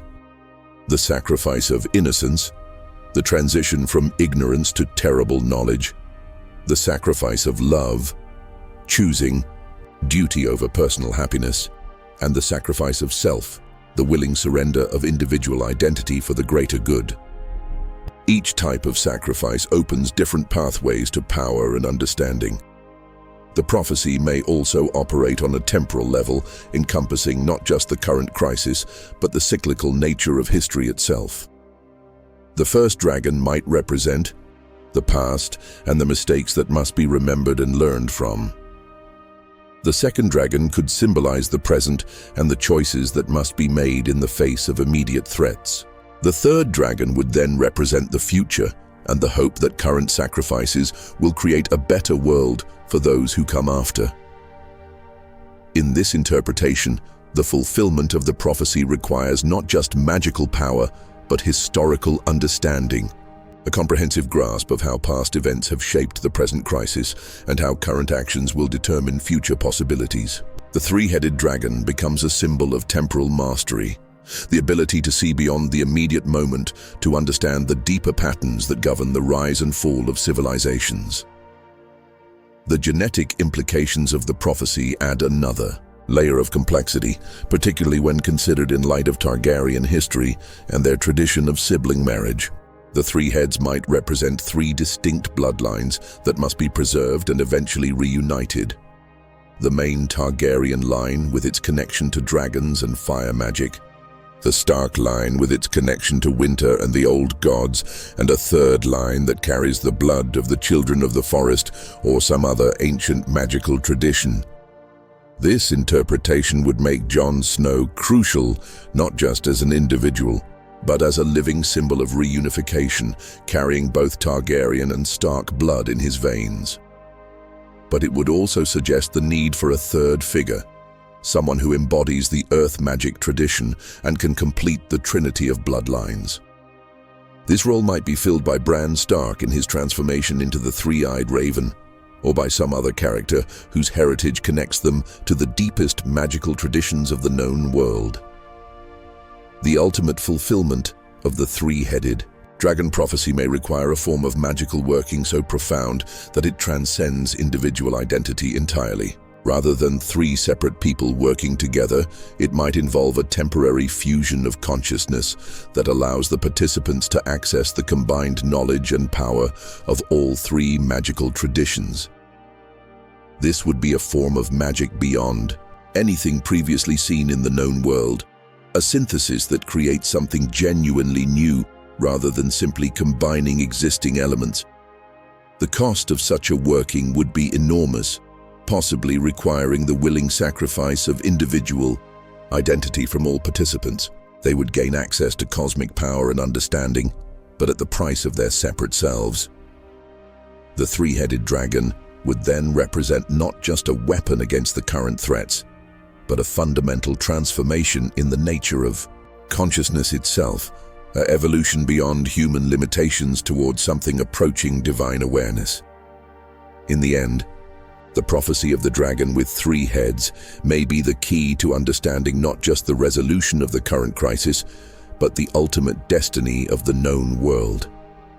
It promises a synthesis of opposing forces, a transcendence of ancient conflicts, and the birth of something entirely new from the ashes of the old.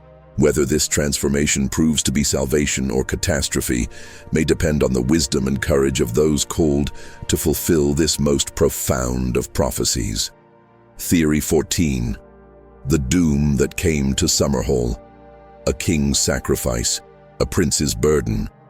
The Palace of Ashes, The tragedy at Summerhall was King Aegon the Eighth Targaryen's desperate attempt to hatch dragon eggs using a dangerous ritual involving wildfire and possibly blood magic, specifically the sacrifice of his newborn great-grandson, Rhaegar. The catastrophic fire resulted from this ritual going awry, perhaps due to intervention, like Sir Duncan the Tall preventing the sacrifice, forever marking Rhaegar with a sense of doom and influencing his obsession with prophecy.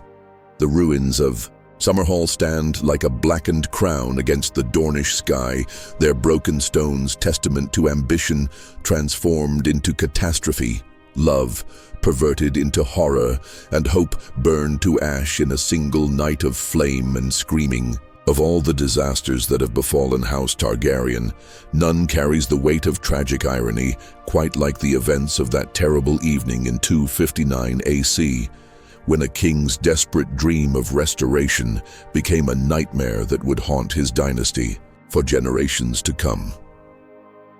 King Aegon V, known to history as Aegon the Unlikely, had spent his reign fighting against the entrenched interests of the nobility, attempting to implement reforms that would improve the lives of the small folk who had suffered under centuries of aristocratic indifference. But for all his good intentions and political cunning, Aegon had come to understand a fundamental truth about power in Westeros. Without dragons, a Targaryen king was merely a man with a crown, subject to the same limitations and frustrations as any other ruler. The absence of dragons from the world had changed everything. Where once Targaryen kings could enforce their will through the threat of dragonfire, Aegon V found himself constantly stymied by lords who paid lip service to his commands while ignoring their substance. His reforms were sabotaged, his innovations undermined, his vision of a more just realm thwarted at every turn by those who preferred the old ways of exploitation and privilege. As his reign progressed and his frustrations mounted, Aegon became increasingly obsessed with the idea of restoring dragons to the world. He gathered ancient texts, consulted with sorcerers and wise women, and slowly assembled what he believed to be the knowledge necessary to hatch the stone eggs that had remained dormant in the royal vaults for over a century. The birth of his great-grandson, Prince Rhaegar, provided what seemed like the perfect opportunity to put this knowledge into practice. The timing was not coincidental. Aegon had spent years studying the conditions under which dragons had been successfully hatched in the past, and he believed he had identified certain requirements that must be met for the magic to work. Royal blood was essential, but not just any royal blood. It had to be the blood of innocence, untainted by the compromises and moral corruption that inevitably marked adult rulers. A newborn prince of pure Targaryen lineage would provide exactly the kind of spiritual power the ritual required. The preparations for what would become known as the tragedy at Summerhall began months before Rhaegar's birth. Aegon assembled 7 dragon eggs, each one carefully selected from the royal collection for its potential viability. He recruited pyromancers from the Guild of Alchemists, men skilled in the handling of wildfire who could provide the technical expertise necessary for the delicate magical working he had planned. Most ominously, he began making arrangements to ensure that the ritual would take place at the moment of maximum mystical significance, the birth of his great-grandson. The castle chosen for this working was Summerhall itself, Aegon's favorite retreat, and the place where he felt most free from the oppressive weight of kingship. The irony is profound. This palace, built as a refuge from the burdens of rule, would become the site of the most terrible burden any king had ever attempted to bear. The very name Summerhall would become a cruel mockery, as the endless summer Aegon hoped to create through dragon restoration would be replaced by an eternal winter of guilt and regret. The ritual itself, as reconstructed from fragmentary accounts, and the physics of what followed, appears to have been incredibly ambitious in scope. Rather than attempting to hatch a single egg through conventional fire, Aegon planned to use wildfire, that supernatural flame that burns green and hot enough to melt stone. as the catalyst for a mass hatching. The 7 eggs would be surrounded by carefully positioned caches of wildfire, with the newborn prince serving as the focal point for the magical energies being unleashed. But wildfire is not dragon's breath, and the magic Aegon was attempting to work was far more dangerous than he understood. Wildfire is inherently unstable, prone to chain reactions that can quickly spiral beyond any hope of control. More importantly, the substance carries its own malevolent intelligence, a hunger for destruction that makes it unsuitable for the kind of delicate magical working that dragon hatching requires. Where dragonfire is a tool of creation and transformation, wildfire is an agent of pure destruction. The human cost of the ritual was always going to be enormous, but Aegon had convinced himself that the sacrifice was justified by the greater good it would achieve.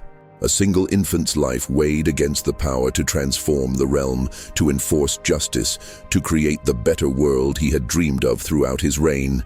In his mind, the mathematics of morality were clear. But mathematics has no place in magic, and the universe has its own harsh lessons for those who try to reduce cosmic forces to simple equations. The presence of Sir Duncan the Tall at Summerhall adds a crucial element to the tragedy. Duncan had served as Aegon's companion and protector since their youth, when the future king was merely Egg, a bold prince traveling the roads of Westeros with a hedge knight. More than anyone else, Duncan understood Aegon's character, his strengths and weaknesses, his capacity for both great good and terrible miscalculation. When he realized what his old friend intended to do, Duncan faced a choice that would define the final moments of his life.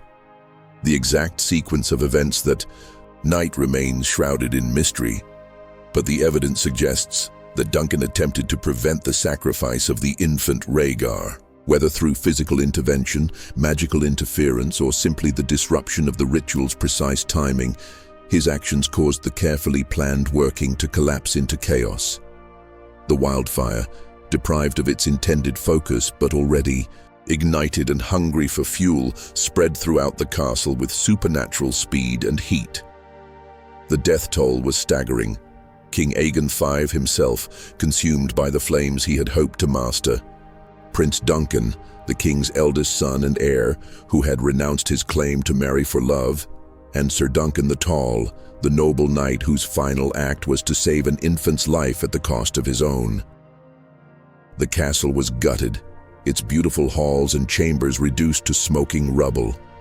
Only Prince Rhaegar survived, pulled from the flames as a newborn marked forever by the tragedy of his birth. The psychological impact on Rhaegar cannot be overstated. From his first breath, he was a child of fire and tragedy, a prince whose very existence was purchased with the lives of those who should have protected and guided him. The weight of this knowledge, whether conscious or subconscious, shaped every aspect of his character. His famous melancholy, his obsession with prophecy and destiny, his sense of being burdened with cosmic responsibility, all of these traits can be traced back to the flames of Summerhall. But the tragedy's influence extended beyond personal psychology into the realm of mystical consequence. Rhaegar's birth amid such supernatural fire may have marked him in ways that went beyond mere emotional trauma. He became a prince touched by magic, connected to forces of prophecy and destiny that would eventually lead him to seek his own heir of ice and fire. His relationship with Lyanna Stark, his belief that their child would be the prince that was promised, all of this can be seen as the natural result of magical energies that were unleashed but never properly channeled during the Summerhall ritual. The failure of the ritual had broader implications for the Targaryen dynasty's relationship with magic itself. Aegon's attempt to restore dragons through artificial means may have actually damaged the magical foundations that made such restoration possible. The wildfire used in the ritual was antithetical to the natural forces that govern dragon hatching, and its use may have created spiritual pollution that would persist for generations. This could explain why subsequent attempts to hatch dragon eggs failed so consistently, even when the proper bloodline and royal authority were present. The political consequences were equally severe. The death of King Aegon V and his heir Prince Duncan threw the succession into immediate crisis, elevating the unstable heiress to the throne decades before he was ready to rule. The new king, already showing signs of the madness that would eventually consume him, was further traumatized by witnessing or learning about the horrors of Summerhall. His later obsession with wildfire, his paranoid belief in the power of flame to solve all problems, can be directly traced to the events of that terrible night. The destruction of Summerhall also eliminated crucial knowledge about dragon rearing and magical practice that had been painstakingly assembled over decades. Ancient texts were lost, wise counselors were killed, and institutional memory was shattered. This loss of knowledge would prove catastrophic when magical forces began to resurge in the world, leaving the Targaryens unprepared to deal with powers their ancestors had taken for granted. The religious implications of the tragedy add another layer of horror to an already devastating event. Aegon's attempt to sacrifice his great-grandson represented a fundamental violation of natural law and divine order, the kind of cosmic crime that demands retribution regardless of the perpetrator's intentions. The fire that consumed Summerhall may have been more than a magical accident. It could have been the universe's own response to an act so abhorrent that reality itself recoiled in horror. The curse that seems to hang over Summerhall extends beyond the original tragedy to encompass all subsequent attempts to rebuild or reclaim the site. No effort to restore the castle has ever succeeded, as if the very stones remember the atrocity that was attempted there and reject any effort to return to normalcy. The ruins stand as a permanent reminder of the price of hubris, a monument to the dangers of trying to force magical outcomes through unnatural means. The broader lesson of Summerhall echoes throughout Targaryen history and the current crisis facing the realm. Magic cannot be controlled through force or manipulation. It must be approached with humility, respect, and understanding of the natural laws that govern its use. Daenerys Targaryen's successful hatching of dragons came not through elaborate ritual or calculated sacrifice, but through genuine love, loss, and the willingness to risk everything for a cause greater than herself.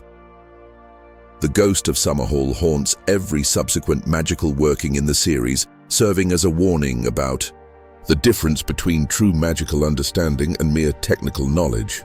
Aegon V had assembled all the components he thought were necessary for dragon hatching, but he lacked the spiritual wisdom to understand what he was truly attempting. His failure stands as a cautionary tale about the difference between power and wisdom, between ambition and understanding. In the end, the tragedy at Summerhall represents one of the most profound turning points in Westerosi history, a moment when the Targaryen dynasty's fate was sealed not by external enemies, but by their own desperate attempt to reclaim a lost heritage. The flames that consumed the palace that night continue to burn in the memories and dreams of their descendants, a reminder that some prices are too high to pay, and some powers too dangerous to seek. Theory 15. The Merling Masquerade. Varys and the Secrets of the Deep, the Spider's True Web. Varys, the Spider, is not human but a Merling, or an agent of Merling Deep One powers operating in King's Landing, to manipulate land-dwelling society for the benefit of his aquatic kin. His eunuch status, his little birds, and his enigmatic long-term goals all point towards an allegiance far stranger than any Westerosi house. In the red stone corridors of the Red Keep, where shadows gather in corners that somehow seem too deep and whispers carry farther than they should, moves a figure whose very presence seems to defy natural law. Varys, the master of whisperers, glides through the halls of power with an unnatural silence that makes even the most paranoid courtiers uneasy.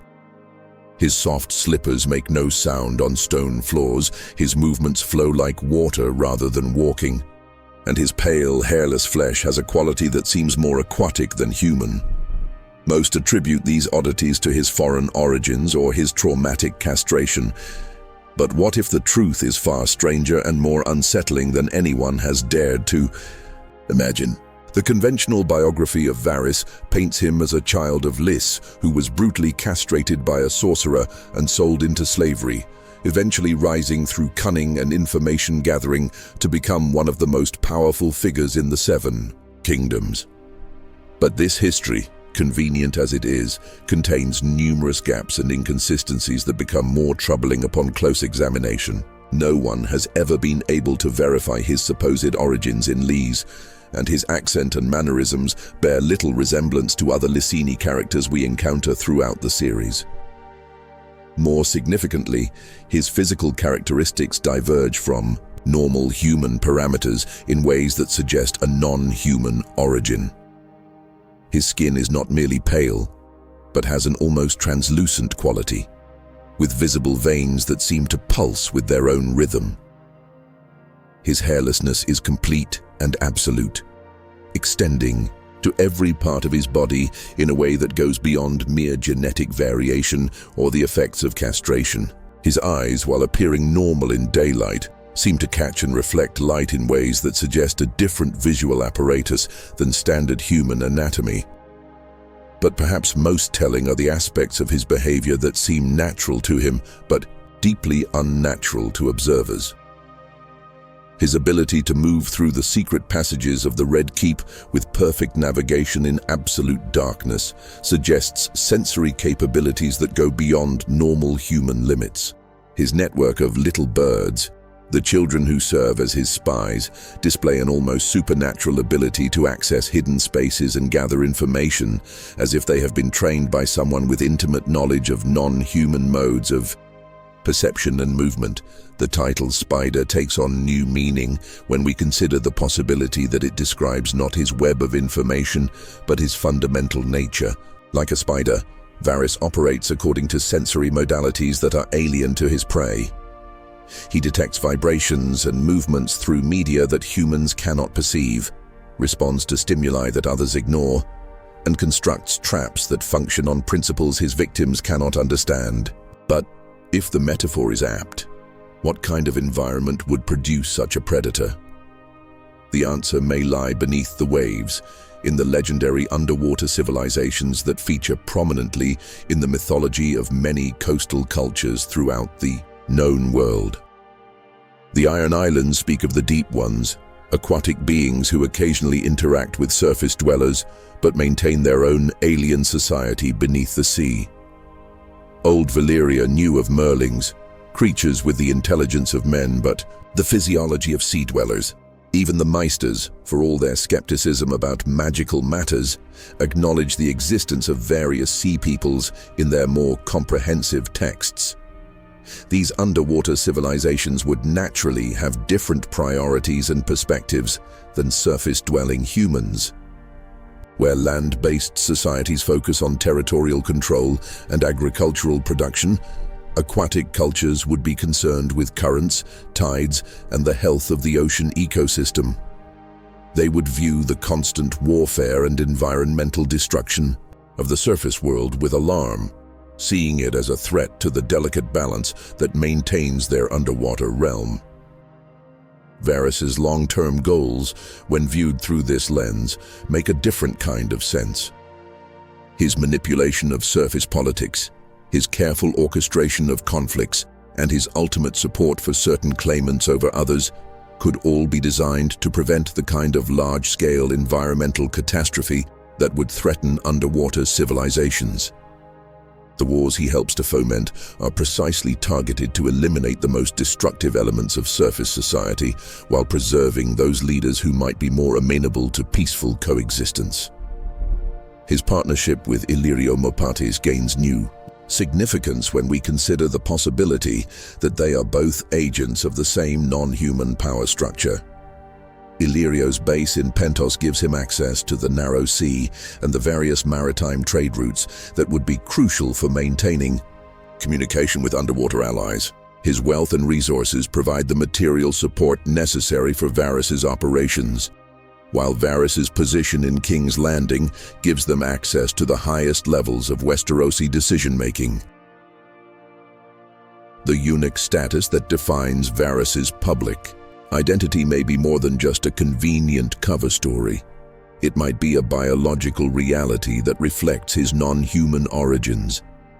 Many aquatic species reproduce through methods that bear no resemblance to mammalian sexuality, and a merling or deep one infiltrator might naturally lack the reproductive organs that would be expected in a human male. The story of his castration provides a convenient explanation for this absence, while also generating sympathy and explaining his motivation for revenge against those who wronged him. His relationship with magic and sorcery is particularly interesting when viewed through this theoretical framework. His famous hatred of magical practitioners and his claims about the traumatic ritual that cost him his manhood could be elaborate misdirection designed to explain his true nature. If he is indeed a non-human entity, his very existence would be considered magical by surface dweller standards, and his antipathy toward human magic users might reflect competition between different forms of supernatural power rather than personal trauma. The Little Birds, who serve as Varys' spy network, take on a more sinister cast when we consider the possibility that they have been selected and trained according to non-human criteria. Children who can navigate the secret passages of castles with the same ease that young merlings might navigate underwater caverns, who can remain hidden in spaces too small for normal humans, who display loyalty that goes beyond mere payment or fear. These qualities suggest a form of conditioning or even biological modification that transforms them into something between human and aquatic. The broader political implications of an aquatic intelligence operating within human society are staggering in their scope. If merlings or deep ones have been manipulating surface politics for generations, then the entire history of the Seven Kingdoms might need to be re-examined. Wars, successions, and political developments that seem to result from human ambition and conflict might actually be the result of careful manipulation by entities whose goals and methods operate on completely different principles. The environmental angle becomes particularly relevant when we consider the current crisis facing the known world. The return of magic, the awakening of dragons, and the various supernatural conflicts that are erupting across the realm all have the potential to cause massive environmental disruption. Dragons in particular represent a threat to oceanic ecosystems through their potential to boil seas, melt ice caps, and generally disrupt the careful balance that maintains underwater civilizations. Varys' support for certain claimants over others might be based on their likelihood to control rather than unleash these destructive forces. Daenerys Targaryen, despite her legitimate claim and her dragons, might represent an unacceptable risk to aquatic interests due to her youth, inexperience, and the chaotic nature of her rise to power. A more controllable ruler, even one with a weaker claim, might be preferable from the perspective of entities whose primary concern is maintaining oceanic stability. The religious dimensions of this theory add another layer of complexity to an already intricate conspiracy. The drowned god of the Iron Islands might not be a human deity at all, but rather a representation of the intelligence that governs underwater civilizations. The Iron Islands' tradition of raiding and reaving could be a surface manifestation of a deeper aquatic culture that periodically sends expeditions to influence or control land-based societies. The timing of various political crises throughout Westerosi history shows patterns that might reflect aquatic intervention. Periods of excessive warfare or environmental destruction are often followed by mysterious developments that redirect surface dweller attention toward less destructive pursuits. The War of the Five Kings, for example, has eliminated many of the most militaristic and destructive elements of Westerosi society, while exhausting the resources that might have been used for large-scale environmental exploitation. The technological implications are equally intriguing. If aquatic civilizations have been observing and occasionally intervening in surface society for millennia, they would have accumulated knowledge about human behavior, politics, and warfare that far exceeds what any surface-dwelling intelligence could achieve. Varys' seemingly supernatural ability to predict and manipulate political developments might be based on this accumulated wisdom rather than personal genius. The question of detection becomes crucial when considering how such a conspiracy might be exposed or countered. Surface dwellers who have spent their entire lives thinking in terrestrial terms would be ill-equipped to recognize or respond to threats that operate according to aquatic principles. The very categories of thought that humans use to understand politics, loyalty, and motivation might be inadequate for dealing with entities whose consciousness has been shaped by completely different evolutionary pressures. But exposure might come through the increasing magical activity that characterizes the current era. As supernatural forces become more active and visible, the boundaries between different types of non-human intelligence might begin to blur. Varys' carefully maintained human disguise might become harder to sustain as other forms of magic begin to reveal the true nature of various players in the Game of Thrones. The ultimate question is whether the goals of these hypothetical aquatic intelligences align with human interests or threaten them. If their primary concern is maintaining environmental balance and preventing large-scale destruction, they might actually be humanity's allies in the coming supernatural conflicts. But if their agenda involves supplanting human civilization with something more amenable to aquatic control, then they represent a threat that is all the more dangerous for being completely unrecognized by those it targets.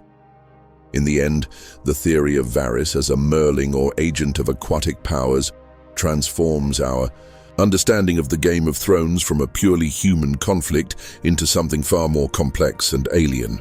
It suggests that the real game is being played on levels that most participants cannot even perceive, with stakes that go far beyond the Iron Throne to encompass the very nature of civilization on the surface of the known world. Theory 16. Sothorios' Silent Sentinels. The oily Blackstones and the builders of Yin. The nameless architects, the mysterious continent of Sothorios, particularly the ancient oily Blackstone city of Yin that even the jungle avoids, is evidence of a forgotten, pre-human or non-human civilization with advanced, possibly eldritch, technology or magic. These builders may also be responsible for similar Blackstone structures found globally, like in Ashai and the Seastone Chair, hinting at a lost world-spanning aquatic or chthonic empire. In the fetid jungles of Sothorios, where the very air writhes with disease and the plants themselves seem hungry for human flesh, stands a monument to impossibility that has defied explanation for thousands of years.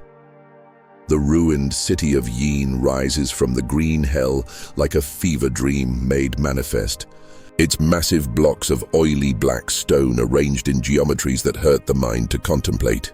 But perhaps most unsettling of all is what the jungle has not done. In a land where vegetation can grow through solid rock and vines can strangle dragons, the mindless plant life gives Yin a wide berth, as if even thoughtless nature recognizes something fundamentally wrong with the place. The city is described by the few explorers brave or foolish enough to approach it as being built from stone unlike any other known material. This black substance does not reflect light in the normal manner. Instead, it seems to absorb illumination, creating an effect that makes the structures appear to exist in their own pocket of darkness, even under the blazing tropical sun. The stone feels wrong to the touch, having an oily organic quality that suggests it might not be stone at all, but some other material entirely. Perhaps something grown rather than quarried. But Yin is not unique. Similar structures built from identical, Black material can be found scattered across the known world, often in locations that seem completely unrelated to each other. The ancient base of the High Tower in Old Town rests upon a foundation of this same oily black stone, suggesting that even the most civilized parts of Westeros are built upon the remnants of something far older and stranger. The entire city of Asshai by the Shadow is constructed from this material, creating an urban environment so unsettling that even its own inhabitants avoid certain districts after dark. Perhaps most significantly, the Seastone Chair of the Iron Islands, the ancient throne of the rulers of the Iron Islands, is carved from a single massive block of this same substance. The fact that this throne predates recorded history and is associated with legends of the Grey King and his battles with sea monsters suggests that the Blackstone builders had some connection to the ocean and its mysterious depths. The global distribution of these black stone structures implies a civilization of staggering scope and power, one that spanned continents and left its mark on every corner of the known world. But what kind of beings could have built such an empire? The structures themselves provide clues. Their massive scale suggests builders of enormous size or supernatural strength, while their bizarre geometries hint at minds that operated according to principles completely alien to human understanding. The most compelling theory points to the legendary Deep Ones, aquatic beings mentioned in various mythologies throughout the known world. These creatures, described as having characteristics of both fish and men, would explain many of the peculiarities associated with the Blackstone sites. Their amphibious nature would allow them to build both underwater cities, like those rumored to exist beneath the Sunset Sea, and terrestrial structures in coastal areas where they could maintain contact with their oceanic empire. The oily quality of the Blackstone itself might be explained if it is not stone at all, but some form of organic secretion or coral-like growth produced by these aquatic builders. Many sea creatures produce materials harder than stone. Pearls, certain types of coral, the shells of deep-sea mollusks, and a sufficiently advanced aquatic civilization might have developed biotechnology that could grow architectural materials to order. This would explain why the substance feels organic to the touch and why it seems to absorb rather than reflect light, as many deep-sea organisms have evolved to manipulate light in unusual ways. The resistance of jungle vegetation to yin becomes particularly significant when viewed through this lens. Plants and animals often display instinctive reactions to things that are fundamentally incompatible with terrestrial life. If Yin was built by beings from the deep ocean, the very substrate of the city might be toxic or alien to land-based life forms. The Blackstone could be releasing chemical signals, radiation, or some other form of energy that triggers ancient survival instincts in the jungle flora, causing them to avoid the area despite its apparent abandonment. The age of these structures poses additional mysteries. Yin is described as being older than time, which suggests it predates not only human civilization, but possibly the current geological epoch. If the Deep Ones or their equivalent were building cities when the continents themselves were arranged differently, it would explain the seemingly random distribution of Blackstone sites. What appears to be a scattered empire might actually represent the remnants of a single continuous civilization that was fragmented by continental drift and geological upheaval. The connection to water becomes even more significant when we examine the specific locations where Blackstone structures appear. Old Town sits at the mouth of the Honeywine, making it an ideal port for amphibious beings. Asshai lies on the banks of the Ash River near the Jade Sea, providing access to both fresh and salt water. The Iron Islands are surrounded by ocean and riddled with caves and underwater passages that could serve as hidden entrances to vast aquatic complexes. Even Yin, despite being inland, sits near the convergence of several major rivers that would have provided water highways for aquatic builders. The cultural impact of these structures on human civilizations that encountered them helps explain many otherwise puzzling aspects of various mythologies and religious practices. The Iron Islands' worship of the drowned god and their traditions of underwater resurrection could be corrupted memories of actual contact with aquatic beings. The strange customs and taboos surrounding Asshai, where even the local population avoids certain areas and no children are born, might reflect lingering knowledge about the dangers of close contact with Deep One technology or biology. The High Towers themselves may preserve ancient knowledge about the true nature of their tower's foundation. Their family motto, "We light the way," takes on new meaning if they are literally maintaining a beacon to warn ships away from dangerous waters where Deep Ones might still be active. Their great wealth and political influence could stem from ancient pacts or agreements with non-human powers, explaining their ability to maintain prosperity across millennia of political upheaval. The recent increase in magical activity throughout the known world might be triggering responses from these ancient builders. If the Deep Ones have been dormant or hidden for centuries, the return of dragons and the awakening of other supernatural forces could be disturbing their long slumber. The strange tides, unusual sea conditions, and maritime disasters reported throughout the series might be early signs of an aquatic civilization beginning to stir once again. The implications for current events are staggering. If Daenerys Targaryen's dragons pose a threat to oceanic ecosystems, she might find herself facing opposition from powers that make the political conflicts of Westeros seem trivial by comparison. The others' advance from the far north could be driving them toward conflict not just with humanity, but with ancient aquatic territories that they have avoided for millennia. The black stone structures themselves might serve purposes beyond mere architecture. They could be components of a vast technological network, perhaps a form of communication system that spans the globe's oceans. The oily stone might conduct energy or information in ways that human science cannot detect, allowing the Deep Ones to maintain contact across vast distances and coordinate responses to surface world developments. The diseases and environmental hazards associated with Sothorios could be defensive mechanisms rather than natural phenomena.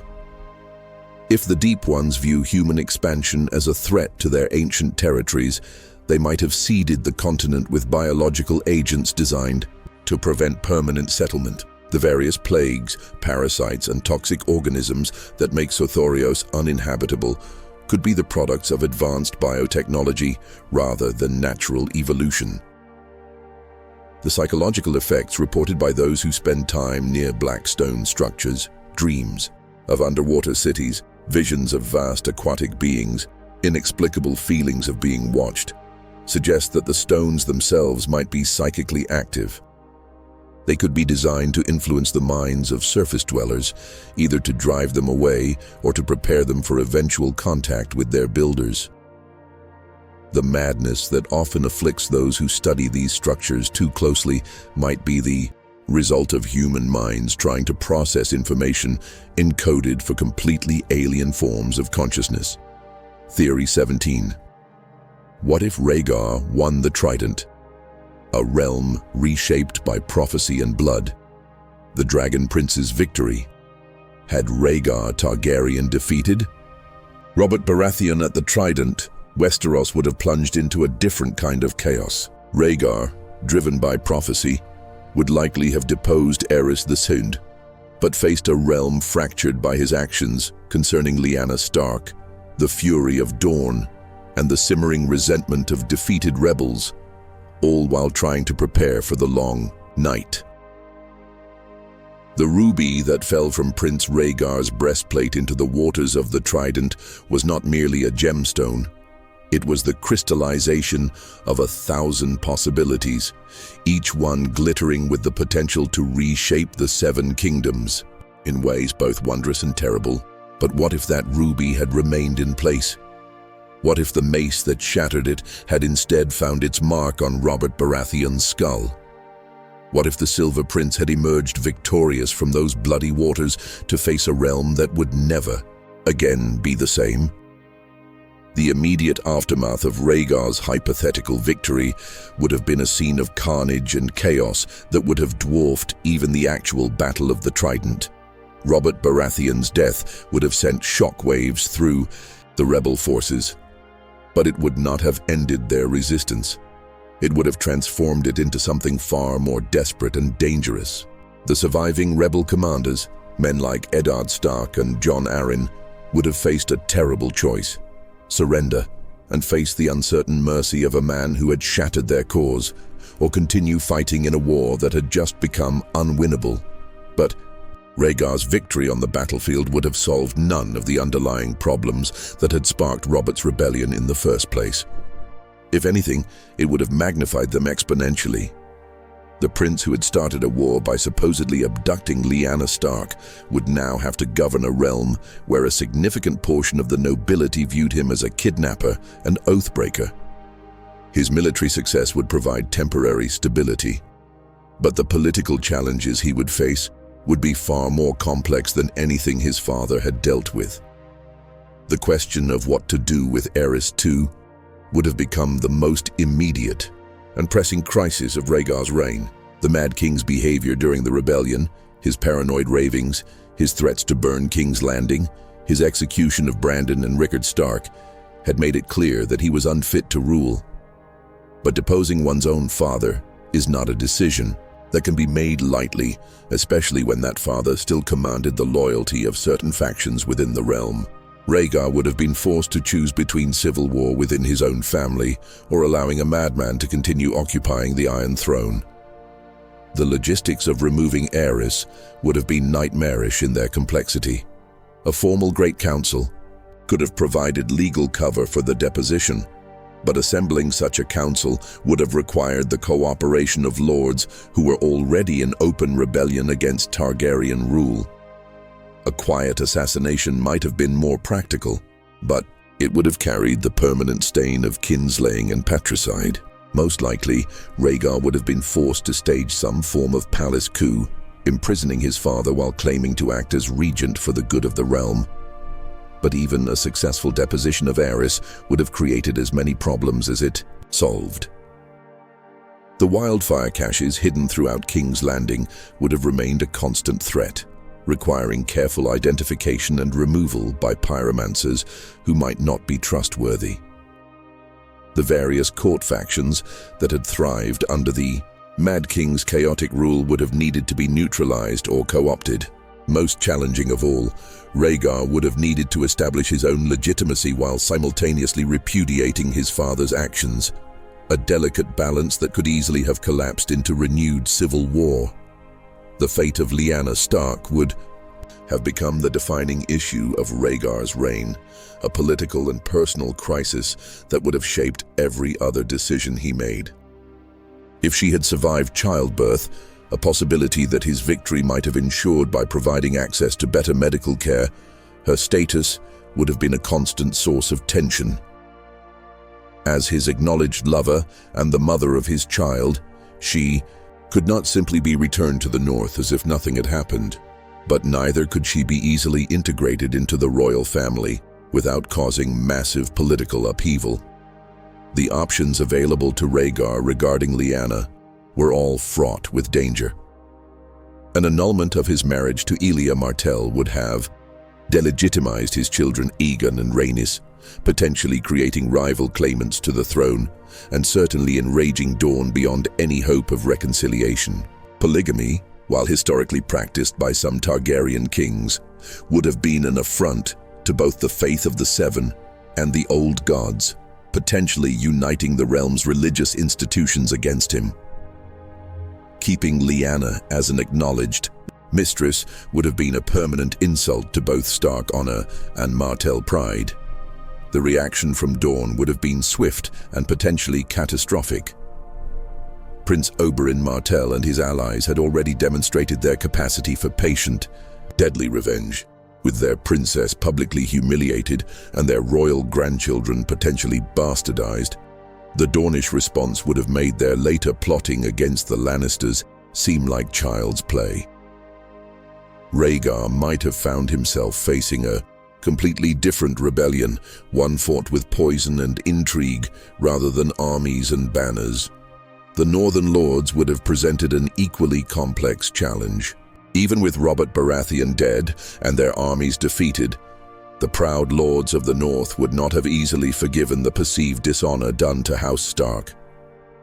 Eddard Stark, assuming he survived the aftermath of the Trident, would have faced tremendous pressure from his bannermen to continue seeking justice for his sister and his murdered father and brother.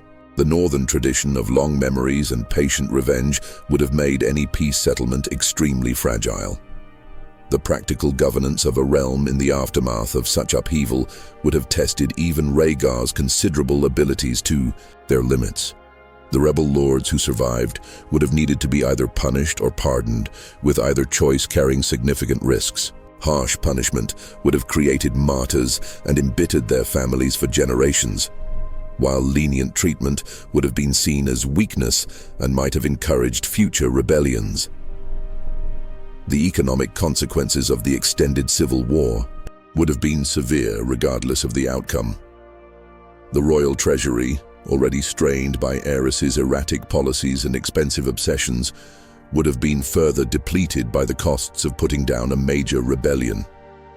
Trade would have been disrupted, crops would have gone unharvested in war-torn regions, and the common people would have borne the brunt of the suffering regardless of which side claimed victory. Perhaps most importantly, Rhaegar's obsession with prophecy and his belief in the coming return of the others would have colored every decision he made as king. Unlike most rulers who could focus on immediate political and economic concerns, Rhaegar would have been simultaneously trying to prepare for a supernatural threat that most of his subjects didn't believe existed. This divided attention would have made effective governance even more challenging, as resources and attention that should have been devoted to healing the realm's wounds would have been directed toward preparing for an enemy that existed only in ancient texts and cryptic dreams. The irony of Rhaegar's position would have been profound. In seeking to fulfill the prophecy of the prince that was promised, he would have created conditions that made the fulfillment of that prophecy infinitely more difficult. A united realm, led by a respected king, would have been far better equipped to face the supernatural threats from beyond the wall than a fractured kingdom held together by force and haunted by the memories of civil war. The international implications of a Targaryen victory would have reverberated far beyond Westeros itself. The free cities, which had been watching the rebellion with great interest, would have been forced to recalculate their relationships with the Iron Throne. The Iron Bank of Braavos, in particular, would have found itself in a difficult position, having potentially backed the losing side in a major conflict. Essos-based merchants and diplomats would have needed to adjust their strategies for dealing with a realm that had just demonstrated both its internal instability and its capacity for violence. The long-term dynastic implications would have been equally complex. Jon Snow, born into very different circumstances, might have grown up as an acknowledged prince rather than a bastard, but he would have done so in a court riven by faction and suspicion. His very existence would have been a constant reminder of the controversies that had nearly torn the realm apart, making him a potential focus for both loyalist and rebel sentiments. The religious ramifications of Rhaegar's victory would have been particularly significant given his apparent interest in prophecy and ancient magic. His reign might have seen a revival of interest in the more mystical aspects of both the faith of the Seven and the Old Gods, as the king's own beliefs filtered down through the court and into the broader realm. This could have better prepared Westeros for the eventual return of magic and dragons, but it also could have created dangerous religious conflicts and theological disputes.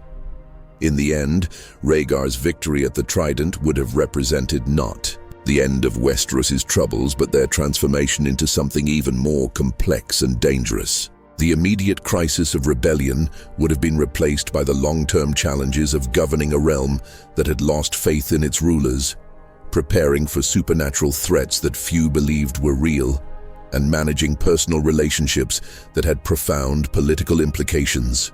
The Silver Prince's triumph would have been Pyrrhic in the truest sense, a victory that contained within it the seeds of even greater disasters to come. Theory 18.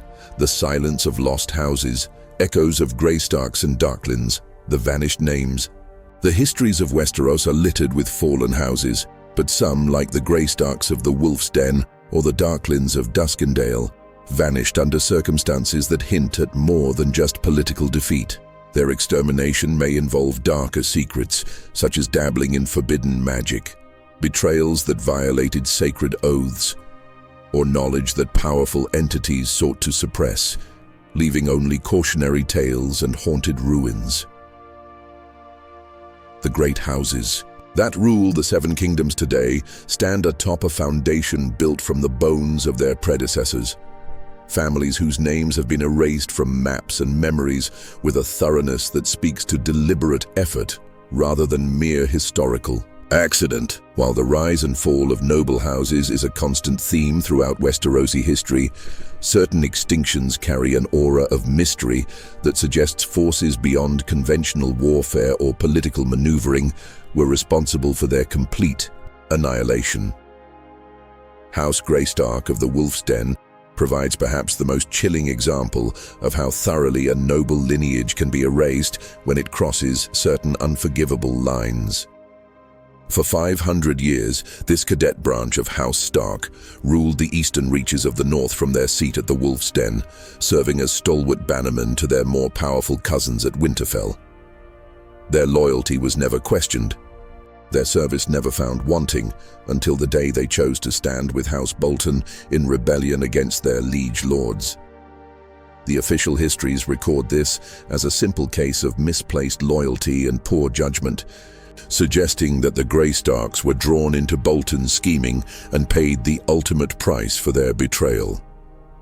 But the absolute nature of their destruction raises troubling questions about what really transpired.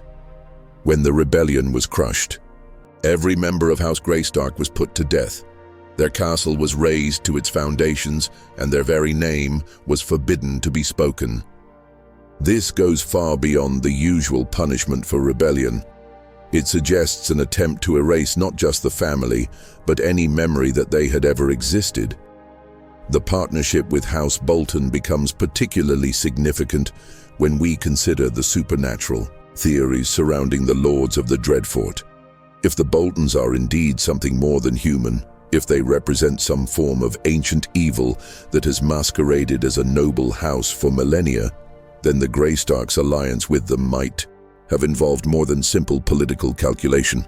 Perhaps they were drawn into practicing the same dark arts that have allegedly sustained the Boltons across the centuries. Or perhaps they discovered secrets about their allies that made them too dangerous to be allowed to live. The complete destruction of the Wolf's Den itself speaks to an effort to eliminate not just people but evidence. Stone structures built to last centuries don't simply disappear unless someone invests considerable effort in making them vanish. The fact that the site was never rebuilt, never resettled, never even mentioned in later chronicles suggests that whatever happened there was so abhorrent that even acknowledging its existence was considered dangerous. House Darklin of Duskendale presents a different but equally mysterious case of noble extinction. As one of the oldest houses in the Seven Kingdoms, with bloodlines reaching back to the First Men and claims to royal heritage predating the Targaryen conquest, the Darklins should have been able to weather most political storms through their ancient roots and established power. Instead, they met their end in a single catastrophic event that saw their entire lineage exterminated with a brutality that shocked even the violence-hardened nobility of Westeros. The Defiance of Duskendale, as recorded in the official histories, began as a simple trade dispute between the Darklins and the Iron Throne. Lord Denys Darklin, influenced by his Myrish wife Sarala, attempted to force King Aerys II to grant Duskendale certain privileges by taking the king hostage. When rescue attempts failed and negotiations broke down, the crisis escalated into open rebellion. The eventual resolution saw the complete destruction of House Darklyn and the utter devastation of Duskendale itself. But the extreme nature of the royal response suggests that more was at stake than simple royal dignity or trade concessions. Aerys II, despite his growing madness, was not typically given to wholesale slaughter without cause. His decision to execute not just the primary conspirators, but every member of House Darklyn, including distant relatives and young children, indicates a level of fury and fear that goes beyond wounded pride. Similarly, his order to sack Duskendale so thoroughly that it never fully recovered suggests an attempt to eliminate evidence of something that went far beyond a simple hostage situation. The influence of Sarala of Myr becomes particularly intriguing when we consider the possibility that the defiance involved more than political maneuvering. Myr was known for its expertise in lenses and optics, technologies that could potentially be used for magical purposes such as scrying or communication over vast distances. If Sarala brought knowledge of such arts to Duskendale, and if the Darklings used them to discover secrets about the royal family or the realm that they were not meant to know, it would explain both the hostage-taking and the extreme response it provoked. The possibility that the Darklings stumbled upon dangerous information becomes more compelling when we consider the timeline of their rebellion. It occurred during the early years of Aerys's reign, when his madness was just beginning to manifest and when various conspiracies and power struggles were reshaping the political landscape. If House Darklyn had used magical means to spy upon royal activities, they might have discovered evidence of the growing influence of pyromancers, the secret caches of Wildfire, or even more disturbing secrets about the king's mental state and the forces influencing him. The pattern of complete extermination extends beyond these two examples to encompass numerous other houses whose disappearance from history seems disproportionate to their recorded crimes. House Strong of Harrenhal, House Lothston of Harrenhal, House Towers of Harrenhal. The very fact that multiple families have been completely destroyed while trying to hold the same cursed castle suggests that Harrenhal itself might be connected to whatever forces are responsible for these thorough extinctions. The association with Harrenhal is particularly ominous, given the castle's connection to dark magic and supernatural forces. Built by Harren the Black using techniques that may have involved sorcery. Burned by dragonfire in a conflagration that some say still echoes through its halls, and subsequently inhabited by a succession of families that met increasingly grisly ends, Harrenhal seems to be a focal point for whatever forces are responsible for the complete erasure of noble bloodlines. House Lothston's fate provides perhaps the most explicit connection between noble extinction and supernatural forces. The rumors surrounding Danelle Lothston, that she practiced dark magic, consorted with demons, and bathed in the blood of maidens, were dismissed by many as exaggerations designed to justify her family's destruction. But the thoroughness with which House Lothston was eliminated, and the persistent legends about supernatural activity at Harrenhal during their tenure suggest that these rumors might have contained more truth than official histories admit. The role of masters in documenting these extinctions becomes suspect when we examine the patterns of how these stories are recorded and remembered. In each case, the official accounts provide just enough detail to establish the basic facts while avoiding any deep investigation into the underlying causes. The Meisters, with their institutional hostility toward magic and supernatural explanations, would have strong motivations to suppress or distort any evidence that noble houses were being eliminated for reasons connected to forbidden knowledge or supernatural transgressions. The geographic distribution of these complete extinctions reveals patterns that suggest systematic rather than random causes. Many of the disappeared houses held lands along coastlines, near ancient ruins, or in regions with strong connections to pre-conquest civilizations. This could indicate that certain bloodlines were targeted specifically because of their access to ancient knowledge, their proximity to supernatural sites, or their potential to serve as conduits for forces that prefer to remain hidden. The preservation of certain bloodlines while others are completely eliminated might reflect a form of supernatural selection pressure. Houses that demonstrate proper deference to whatever forces govern these extinctions are allowed to continue, while those that cross certain lines or discover certain secrets are marked for complete destruction. This would explain why some rebellions result in mere political consequences, while others trigger the total annihilation of entire family lines. The modern implications of these historical patterns become troubling when we consider the current state of the realm. The return of magic, the awakening of ancient powers, and the general increase in supernatural activity might be triggering the same forces that eliminated houses like the Greystarks and Darklings. Current noble families that find themselves dealing with magical knowledge, supernatural allies, or ancient secrets might be walking the same path toward extinction that their predecessors followed. The question of agency becomes crucial in understanding these patterns. If there are indeed forces, whether magical entities, secret organizations, or something else entirely, that systematically eliminate bloodlines that become too dangerous or too knowledgeable, then the apparent randomness of noble extinctions might actually reflect a hidden but consistent policy of supernatural population control. The survival strategies developed by houses that have endured for millennia might include not just political acumen and military strength, but also knowledge of how to avoid attracting the attention of whatever forces are responsible for these thorough extinctions.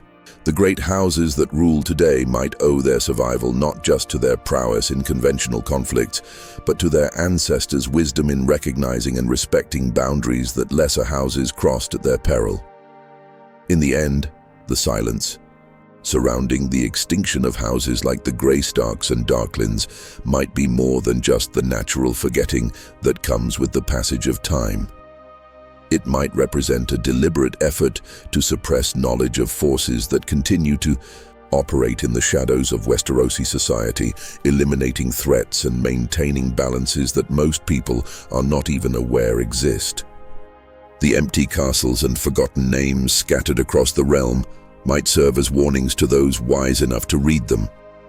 That some secrets are too dangerous to discover, some alliances too perilous to make, and some lines too deadly to cross. These myriad theories weave together into a tapestry of staggering complexity. We begin to glimpse the true magnitude of the forces at work in George R.R. Martin's world. What appears on the surface to be a straightforward tale of political intrigue and dynastic struggle reveals itself to be something far more profound. A meditation on power, memory, and the hidden currents that shape civilization itself. The threads connect in ways both subtle and explicit. Bloodraven's manipulation through the Weirwood network intersects with the ancient pacts that may have bound the Night's King to forces beyond human understanding. The Faceless Men's destruction of Valyria echoes through time to influence the Meister conspiracy against magic, while the Merling infiltration of human society operates alongside aquatic civilizations that built cities from oily black stone before continents settled into their current forms. These are not merely isolated mysteries or curious historical footnotes. They represent different facets of a single, vast intelligence that has been shaping the known world since before the USB. First humans set foot on Westerosi soil. Whether this intelligence is benevolent or malevolent, whether it seeks to guide humanity toward transcendence or control it for alien purposes, remains the ultimate question that drives the entire narrative. The beauty of these theories lies not in their certainty, but in their possibility, not in providing definitive answers, but in revealing the depths of question that lie beneath every apparent truth. They remind us that the most rewarding stories are those that trust their readers to think, to question, to explore the shadows between the lines where the greatest mysteries wait to be discovered. In the end, the Song of Ice and Fire becomes something larger than entertainment or even literature. It becomes a form of archaeology, an excavation of the hidden structures that underlie not just a fictional world, but our own understanding of power, history, and the forces that shape human destiny. The Game of Thrones may end, but the song itself is eternal, playing out across ages past and future, reminding us that in the realm of truly great storytelling, every ending is also a beginning. Every answer the genesis of deeper questions, and every silence the promise of secrets yet to be revealed. The North remembers the dragon has 3 heads, winter is coming, and in the deepest waters, the oldest gods are stirring. Listen carefully, and you might hear the music that connects them all. The song of ice and fire that plays on, world without end, in the spaces between truth and legend, where the most important stories are always told.